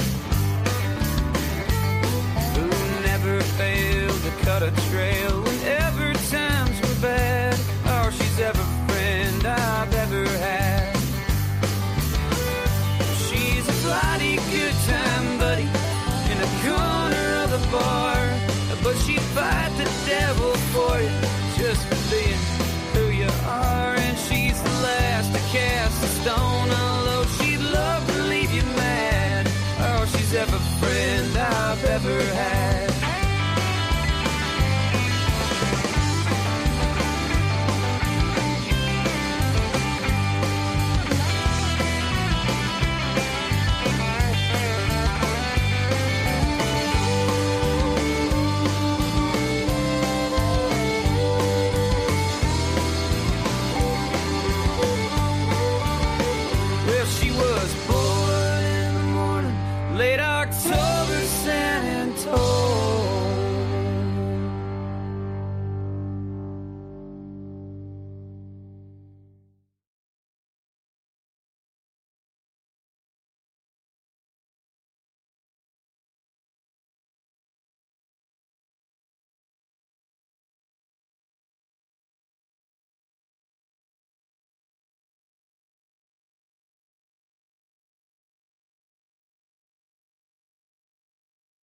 Here we go again.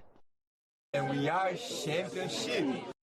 We'll show you the life of the mind! Who do you think you are? I am.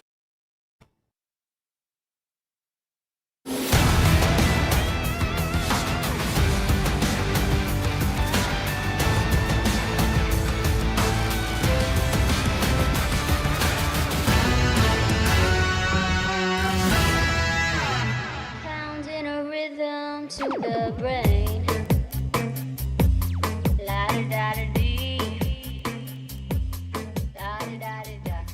It is the Drake Toll Show. Westwood One Sports, the Westwood One Sports app. Good morning to our 300-plus affiliates across the country. You're listening right now in Kalamazoo, Michigan, or maybe you're listening in Stark, Florida. Doesn't matter, man, because we can all get. It's like when the pretty lady that you love texts you at nighttime and says, "How beautiful is it? We're both looking at the same moon." How beautiful is it that you in Stark, Florida, and you in Kalamazoo, Michigan, are listening to the same radio station, talk about sports. And today is the day where we have to define where a blue blood is going with its head coaching search. And if that search is defined by Tommy Lloyd, the head coach of the Arizona Wildcats. His name is Isaac Shade, Locked On College Basketball, Locked On Tar Heels, and he's spent the last few weeks, in Dallas, Texas, with Amazon Fire TV and Locked On alongside Gordon Hayward, giving you all of the NCAA tournament coverage you could ask for. Isaac Shade joining the show. Isaac, give me the last couple of weeks of your life on a desk with Gordon Hayward trying to figure out where the Tar Heels are going with their head coaching search in the middle of them firing Hubert Davis, and now Tommy Lloyd rising to the top. I think I actually got about 5 hours of sleep last night, Drake. So we're doing good at this point, right? Like, no, it's been March is truly always madness, and it's great. And of course, thank you to the Tar Heels for firing Hubert Davis to make my life just a little bit more crazy in this month. That's all I could ask for, and I'm grateful for every single second of it. Isaac, with Hubert Davis out, the prevalent rumor has been that Tommy Lloyd is high up on the list. Doug Gottlieb says that Michael Jordan gave him a phone call. And, I mean, look, if Michael Jordan calls me and tells me to do anything, I'm at least going to pick up the phone call. Does it seem like he is A1 as far as candidates go for the North Carolina Tar Heels?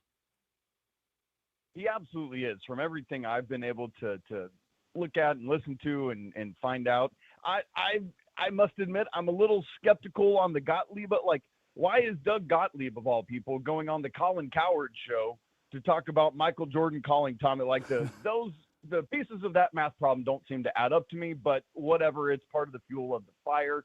Yes, absolutely, Tommy Lloyd is and should be, by the way, the number one target for North Carolina. The top three for a while have seemed to be he, and ironically enough, the head coach he's going to play on Saturday in Indianapolis in the Final Four, Dusty May. It sounds like Dusty May has all but said, hey, I'm sticking in Ann Arbor. And then the third guy right behind all them is Bulls coach Billy Donovan, who obviously won back-to-back national championships at Florida back in 06 and 07. The reason I like Tommy Lloyd is if this was 5-10 years ago, I would have wanted the Tar Heels to heavily pursue Gonzaga coach Mark Few. Yep. He's now kind of in the little twilight of his career. He's kind of taking the victory laps. And so it doesn't make sense to go after him. But for those who are unaware, Tommy Lloyd was his long, and then a couple more years time assistant up in Spokane before heading down to Arizona. And so it makes sense. If you were going to go after Mark Few, go after his protege, who is killing it in Tucson. The big concern, obviously, for the Tar Heels is that with every win Tommy Lloyd accumulates in this NCAA tournament, I think you add another zero to that price tag. Obviously, Tommy Lloyd, his run this year is a major piece of why a school like North Carolina would target him. If Arizona was an 8 seed, it's probably a much different story, but it's not the case. Instead, Arizona's a top 3 team in college basketball, find themselves in the Final Four, and might win the entire thing. How clunky, I guess I should say, does this timeline make it for North Carolina? If Tommy Lloyd is the guy, but they know he has the Final Four to get through this weekend, does that hurt their timeline and how fast they want to move? It does in terms of the transfer portal, I would say. That's part of the narrative or the timeline in collegiate sports is when you're making a coaching change, a massive part of it is you got to get out ahead of the transfer portal opening because you got to go get your guys, or if it's on the ladies' side, the girls. The transfer portal this year, thankfully, has backed up. This is the third straight season. It's been later in the calendar. It opens next Tuesday, the day after the national championship game. The problem is Tommy Lloyd might be just waking up that morning a national champion and obviously isn't going to immediately pick up the phone and say, all right, Wildcats, I'm out. Let's move to Chapel Hill. So, yes, it's very clunky in that regard. But also, even if it ends up being Billy Donovan, unless behind the scenes Tommy Lloyd's agent has already told Bubba Cunningham, Carolina's current AD, or Steve Newmark, their incoming AD, which is another part of the clunkiness, unless that's already happened, there's no way you're going to have a head coach in place before the transfer portal opens. However, I would say while that is going to be difficult for this year, I think if you get your guy and you believe he's a 15 to 20-year guy, you'll take 1 year of like, we missed maybe on one or two of our guys for, and essentially the same tenure that Roy Williams provided. Isaac Shade, host of Locked On College Basketball and Locked On Tar Heels, joining the Drake Toll Show, Westwood One Sports, the Westwood One Sports app. Isaac, if you're Arizona and your head coach, Tommy Lloyd, is getting these phone calls from North Carolina, what do? Is there anything that the Wildcats can do to ensure that Lloyd is still walking their sidelines a year from today? Yeah, you do everything you can to get a contract extension in place. That's the thing that coaches and their agents salivate over is, hey, can we get our name on this list so that we can get an extension for my guy here? And so, behind the scenes, Arizona is doing everything they can for that. There are rumors. I have not been able to confirm these. I have no tangible knowledge of if they're true, but there are rumors that there's friction between Tommy Lloyd and kind of the relationship. I don't know, maybe, some sort of fractured relationship. If that's true, you say, man, we've had a great run here, but maybe it is just best to start over. So I would imagine the University of Arizona is doing everything in their power to lock up Tommy Lloyd long term. This dude has won at least 24 games all 5 years that he's been in Tucson. I mean, it's crazy stuff, Drake. But if things aren't all sunsets and roses behind the scenes, then that's a different story. So it's just so hard to know. It's been buttoned up pretty well, and we'll find out, more about it probably at some point next week.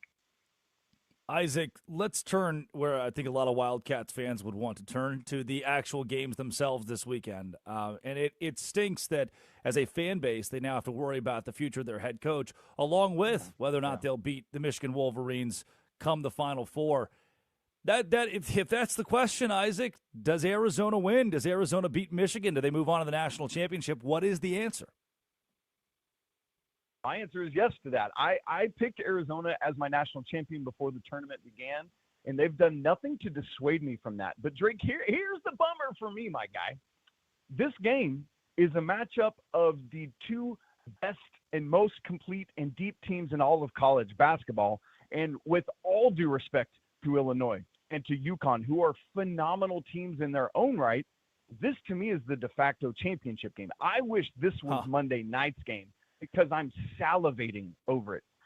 Drake, in the history of the NCAA, the modern NCAA tournament, which goes back to 1985, we've had 3 ever national champions win all 6 games of the NCAA tournament by at least 12 points with an average margin of victory of 20 or more. Just 3 times ever. And here's what's wild. At this point, both Michigan and Arizona are doing that right now. Now, obviously, it's a whole different story to win these final 2 games at that level, but I just want to paint the scene of how crazy good and how crazy dominant both of these teams are. And so that makes me elated for this. I think Michigan has the front court advantage with the 3-headed monster of Merez Johnson, who, funny enough, came over from Illinois this offseason, and Adai Mara, and Big Ten Player of the Year, Yaxel Lendeborg. On the other side, I think Arizona has the advantage in the backcourt, where you've got Braden Burries, who's one of the very best freshmen in the nation, in a season of very best freshmen all across the nation. It is he that is their leading scorer. It's Koa Pete another freshman. That's their second leading scorer. He's a power forward. But I think the key guy here for Arizona is third leading scorer and Big 12 Player of the Year, Jaden Bradley. He is this guard that makes them go. You'll know this, Drake, as somebody that covers the Big 12 also very closely in addition to Arizona. He strikes me as a Kelvin Sampson Houston guard.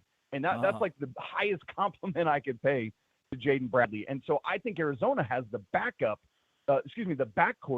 matchup favor. And so it should just be an electric game in Saturday's nightcap after Illinois and UConn. Yeah, if there's a name to know, and if I like to tell people, if you're going to the office in the break room, somebody says, man, should be a good one, Arizona, Michigan, I want you, the ball knower, to pull out the name Anthony Del Orso, and your coworkers will be stunned at how much you know. The seventh best player on Arizona's roster who would start for 363 basketball teams in America. That's right. But is the seventh guy that Arizona has and the second man off the bench for the Wildcats. Isaac Shade, Locked On College Basketball, joining us on the Drake Toll Show, Westwood One Sports. Isaac, I know we've talked about the future, North Carolina, the Final Four. Let's go back a bit. Your Locked On College Basketball hat. That shot, UConn and Duke, first and foremost, for you as a Duke dissenter and somebody who was in studio in Dallas when this happened, what was the atmosphere hanging out with the talent on set when you and the conglomerate are watching that shot go down?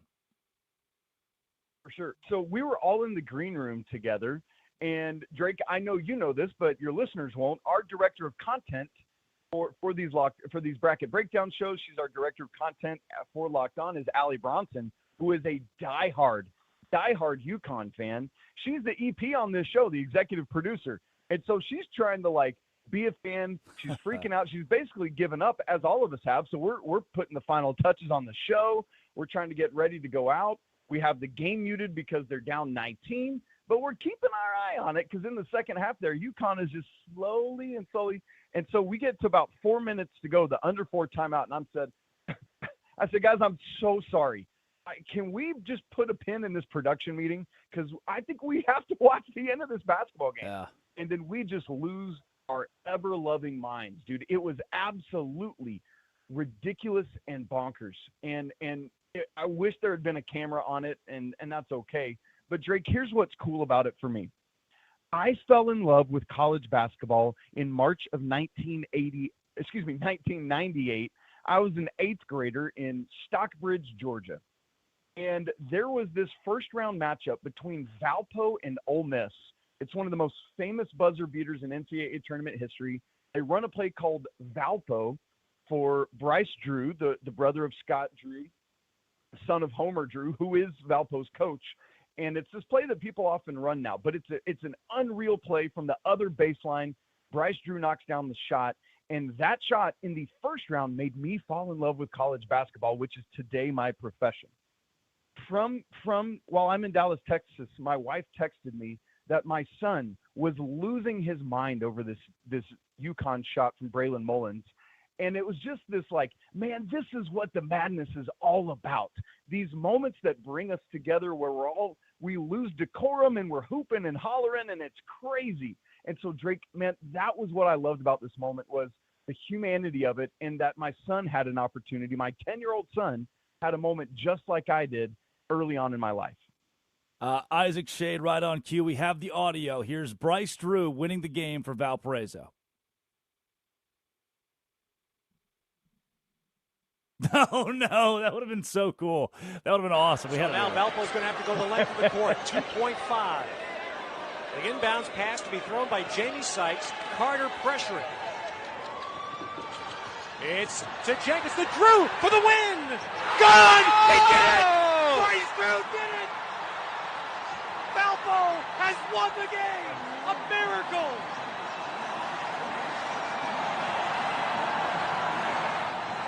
An absolute miracle! Bryce Drew has done it for Valparaiso! On the board, Bryce Drew hits the shot that Isaac Shade painted so eloquently. Isaac, yeah, it's top 5 in March Madness history, in my opinion. Before we get you out of here, I guess that is the question of the show today. Leitner to the Bryce Drew shot I brought up, but it's hard not to. Chris Jenkins, Lorenzo Charles, Jalen Suggs, Tyus Edney, UCLA, Missouri. Where does the Mullen shot rank amongst the best in March history? So with these, essentially, I know it's not a true buzzer beater. There's a couple things that I always factor in. One, when the shot goes up, is it a do or die situation? Meaning, is it tied or are you behind? The other thing I like to factor in is stakes of the moment, right? Like the Bryce Drew shot was first round versus this is a shot that sends you to the Final Four. And then the other thing of, is it a true buzzer beater? Does the buzzer go off? Does the backboard turn red while the ball is in the air? And so in this case, it's a do or die situation. UConn season is over if this doesn't happen. You've got the scenario, the setting, the context of it being an Elite Eight game. The one detractor is it wasn't a true buzzer beater, but you also had the distance. I think it was either the third or fourth longest game winner in the last second of an NCAA tournament game. You had the whole stat of one seeds all time being 134-0 when leading by 15 or more at the half. You had the context of it being Duke and Duke having been up 19. So given all those stakes, I mean, it's got to be top three. I think the Chris Jenkins shot is the greatest of all time, which is obviously very painful for me to say, but I can objectively look at that and say that is number one. That game was tied. That's the only detractor for me, but it won a championship on a true buzzer beater. Chris Jenkins is number one, and I need to maybe that's a good offseason conversation, like rank the top 5 all time. But this, for me, is a top 3. Mount Rushmore, even. We already had our conversation of Mount Rushmores on the show. Isaac Shade, Locked on College Basketball. I kept you over time, man. Just a mentor, somebody I look up to in the industry. Appreciate you jumping on the show today and giving us your perspective on March Madness and this coaching search for UNC, man. Really appreciate it. Man, it's a true honor and pleasure always, Drake. Have a great show, brother. Appreciate you. There he goes, Isaac Shade. Find him at Isaac Shade on Twitter. And when we come back, it's Addy Bates, Curtis Poindexter, The Drake Toll Show. We will talk about last night, women's college basketball. The Final Four is now set. We got highlights. How did we get here? And how one injury broke the season of one elite women's basketball team. This is The Drake Toll Show. The NFL Draft.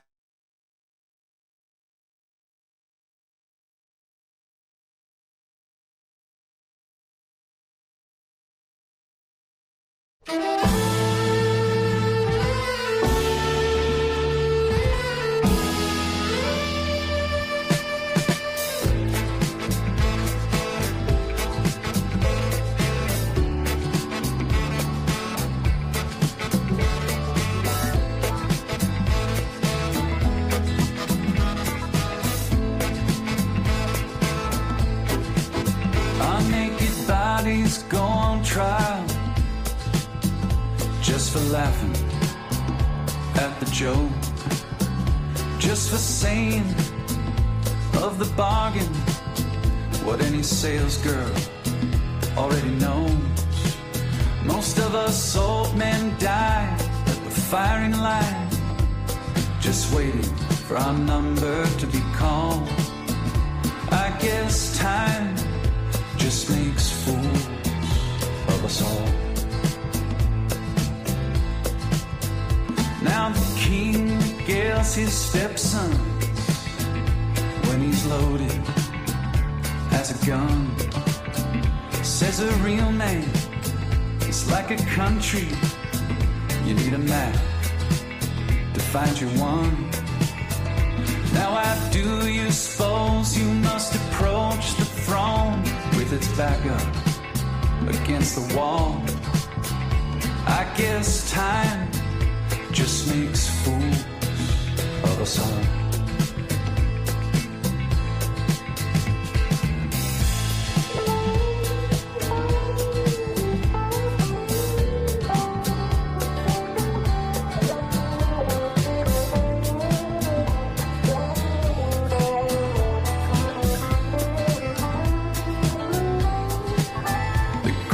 Minds of my generation gladly conscripted in the war of defending any Goliath that would deign darken the door.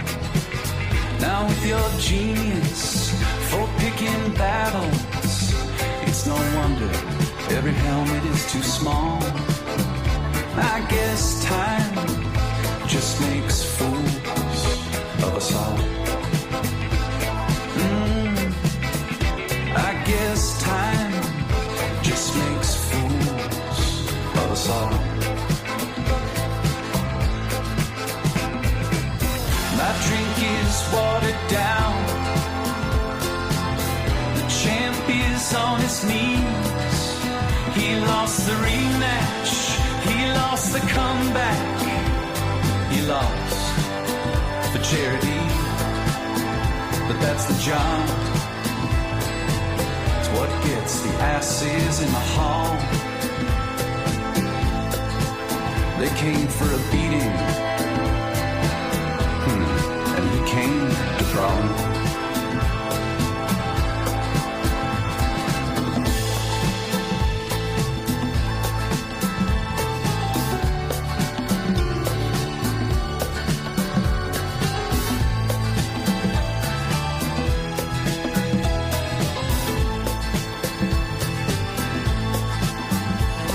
Serve your client notice that of all the young gods I have known, yours is easily the least famous to turn down the cover of a Rolling Stone.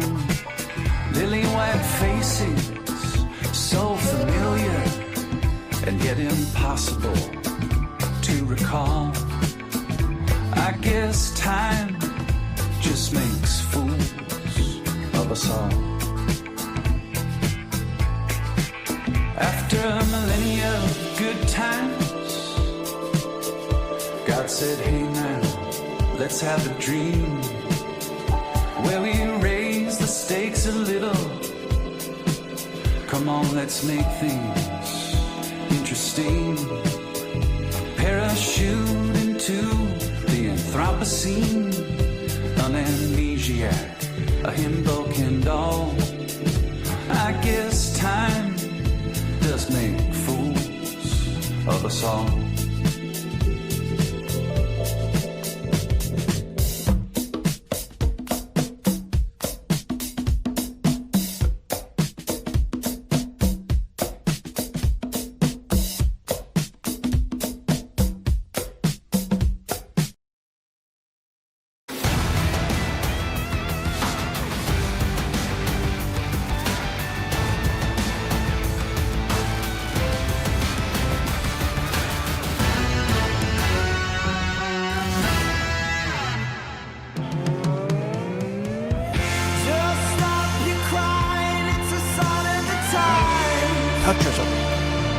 Touch yourself. Gotta get away from here.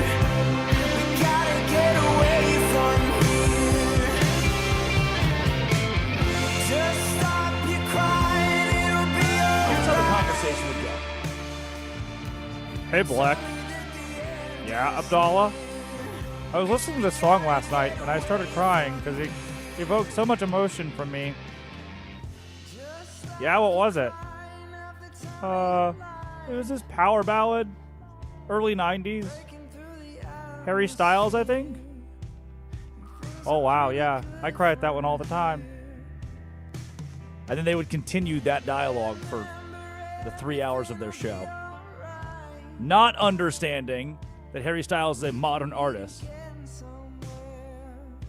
And that Sign of the Times is a modern song that only real men cry to. That only I cry to. What? Say it again. I so hope they're listening. There's a song by the Dead Milkmen where they talk like that at the beginning, which I know you're not going to know it, but Abdallah for sure is going to know the song I'm talking about. It's about a Camaro. And I hope they listen to your Bleck and Abdallah impression right there. It was almost Beavis and Butthead-esque. Yeah, they're like the B-52s. They're the lead singer of the B-52s was two people, and he hosted a radio show. B and 52. Have you heard Bleck or Abdallah? I listen to their show every day to make fun of them.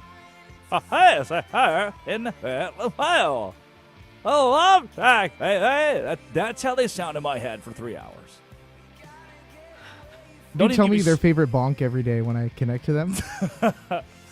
Don't even get me started on the Josh Graham character. He's wow. You're not tickled? He's like John Denver. Patsy Cline. He's like Otis Redding. And you know what all three of those have in common? Very talented. Oh! You're welcome, Josh Graham. You out, Black? Are you having a good day today, Abdallah? Yeah, I am. Got him! Why are you making us sound like Beavis and Butthead? Okay, very nice. Hey, Black. Yeah, Abdallah? You want to do a Mount Rushmore today? That's some stuff they would do. They would do Mount Rushmores. I bet like Addie in a break was like, I hope we never do Mount Rushmores. I find it so silly. We shouldn't do Mount. There's so many things to talk about that aren't just Mount Rushmores. Abdallah's like, I love a good Mount Rushmore. Like, yeah, you would. Chris Abdallah and Adam Black. Abdallah, please, if you're listening, these do not Save reflect me, the Abdallah. whole entire show. Save me, Abdallah. Abdallah, please. Please. Save me, Abdallah, please. They wouldn't get it. That's a meme, so they wouldn't get it. I love Abdallah so much. So I texted them while you're saying this, and I said, please listen to this. I said, please listen. I was like, to the final segment of our show, Drake's impression of y'all is literally this song. And Abdallah goes, no chance he knows who this is. And I was like, There's not, Abdallah, you're the best. no soup for you. No, we're talking about the Dead Milkmen. Do you know the band The Dead Milkmen? They did a song called Punk Rock Girl, but then they have another one where they're talking. It's like, hey, I've got a blank Camaro. You gotta listen to it. They're funny. Yeah, like I know. I've been there. I know Guns and Cigarettes. I know that song. I know that Joe Klein started in the 1996 NBA Finals. I know things, man, that Black and Abdallah would never know. They don't even know it's pronounced Kukoc. Oh, the Kukok guy? No, Black and Abdallah, Kukoc. Now what, huh? What? The Kukok guy. Kukoc. Touch yourself. I guess listen for the rebuttal at 12 to 3 Eastern Abdallah, today. please. Save Black, me, Abdallah. Black, if you could hear this. You I don't really even know which one's Black and which one's Abdallah. No, Chris is I do know definitely which listening. one. Chris is I don't definitely I don't know Morse code, but please, like the beep, beep, beep, beep, beep. Like, please. Yeah, that's funny, Curtis. That's actually really good. Please. Dot dash with the bongs is a crazy play right there. Titanic sinking, please save us fast. This is Westwood. Yeah. That's the Mayday Black call at Abdallah, the end, please. by the way. Last night, God bless America, South Carolina almost lost. So they didn't really almost lose to TCU. TCU was in the fight till the very end. Well, not really the very end either. It was the third quarter. Olivia Miles, the best player on TCU's roster, got hurt. And while she would try to tough it out, try to play it out, just wasn't the same. Here is the final call, South Carolina on top of TCU. Sheffy, pull up two at the horn, no good. And that is it. The three-time national champions are on their way to Phoenix for the sixth consecutive year. South Carolina is going to the Final Four.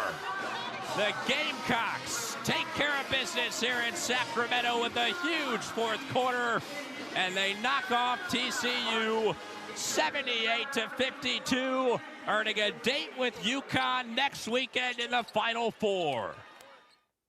There you have it. South Carolina moves on. The University of Texas does the same. Here's the final call. Texas headed to the Final Four. 77-41. Olsen's three goes off glass. Graves rebounds, gives up to Preston, and the final seconds are going to tick off in Fort Worth. The road to the desert is painted burnt orange. For the second straight year, the Texas Longhorns are going to the Final Four. Hugs all around. Rory Harmon embracing with Coach Vic Schaefer. The Texas Longhorns beat the Michigan Wolverines 77-41. And the 40 acres gonna stretch all the way to Phoenix for the 2026 Final Four. Now, there you have it. Those two teams last night punched their tickets. The Final Four is set. UCLA, UConn, Texas, South Carolina. The one seeds have it as we go into the last weekend of college basketball. How about the last weekend of some people's lives? It's time for Dead or Alive. Who's dead? Who's alive? Addie Bates, Curtis Poindexter. Dead or alive today? Addie? Al Gore Jr. There's a junior? Was he a junior? No, it's just Al Gore. He is a junior. It's just Al Gore, yeah. Al Gore. I think he's still alive. Curtis? Yeah, he's alive. He's still looking for Man Bear Pig. I would have said dead so confidently, it's not even funny. Al Gore is alive. Happy birthday today, Al, 78 years old. Yeah, shout out Tipper Gore for the censored everywhere. Good Lord. Yeah, he loves the environment. Richard Chamberlain, dead or alive today. Richard Chamberlain, actor from The Thornbirds. Good show, actually. Curtis? Let's go dead. Put him in a coffin. Patty? Fine, I'll say he's alive. Oh! Curtis takes a 1-0 lead. Born in 1934, died in 2025. Almost a year to the day today. Yep. It's a good run, though. Good run. Addie Herb Alpert. He's a trumpeter. Alive. Still touring. Okay, Curtis? Yeah, go alive. Yeah, you got to game the system, Addie. You got to confuse Curtis a little bit here. Yeah, he's alive. Dude, he's the song for our trivia on Thursdays, but I bet you didn't know that. Wow. He's 91 years old. 91 years old. Liz Claiborne, dead or alive, Addie? Like fashion designer? Yes, yes. Alive. Curtis? Let's go dead. It's 2-0. Curtis is on top. Super dead, man. Been dead for 20 years. It's been 20 years. Gabe Kaplan, actor in Welcome Back, Kotter. Curtis? Alive. Let's go alive. Addie? Fine, I'll kill him. Ball game. It's 3-0, Curtis. 81 years old. Kaplan's listening right now. Okay, Curtis, Ewan McGregor. Oh, he's alive. Hello there. Addie? Probably cheating on his wife somewhere. Alive. Happy birthday, 55 years old. Pretty young. 55. I thought he's older than that. Christopher Walken. Addie, dead or alive? Alive. Curtis? He's very dead. It's so alive at 83. He won't be dead for years. And then dead or alive, Cesar Chavez. Oh, a little too soon for that one. Dead, yeah. A little too soon? There's some controversy that came up recently, yeah. Yeah, you haven't seen that? No, what? Oh, you should look up the controversy.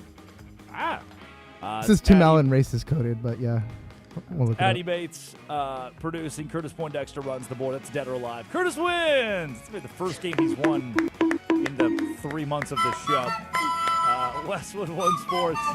The Westwood One Sports app, Colin Jones, to Bruce Gilbert, to Armin Williams. Thank you for a job. You Better You Bet is coming up next. Has been, it always will be. This is the Drake Toll Show.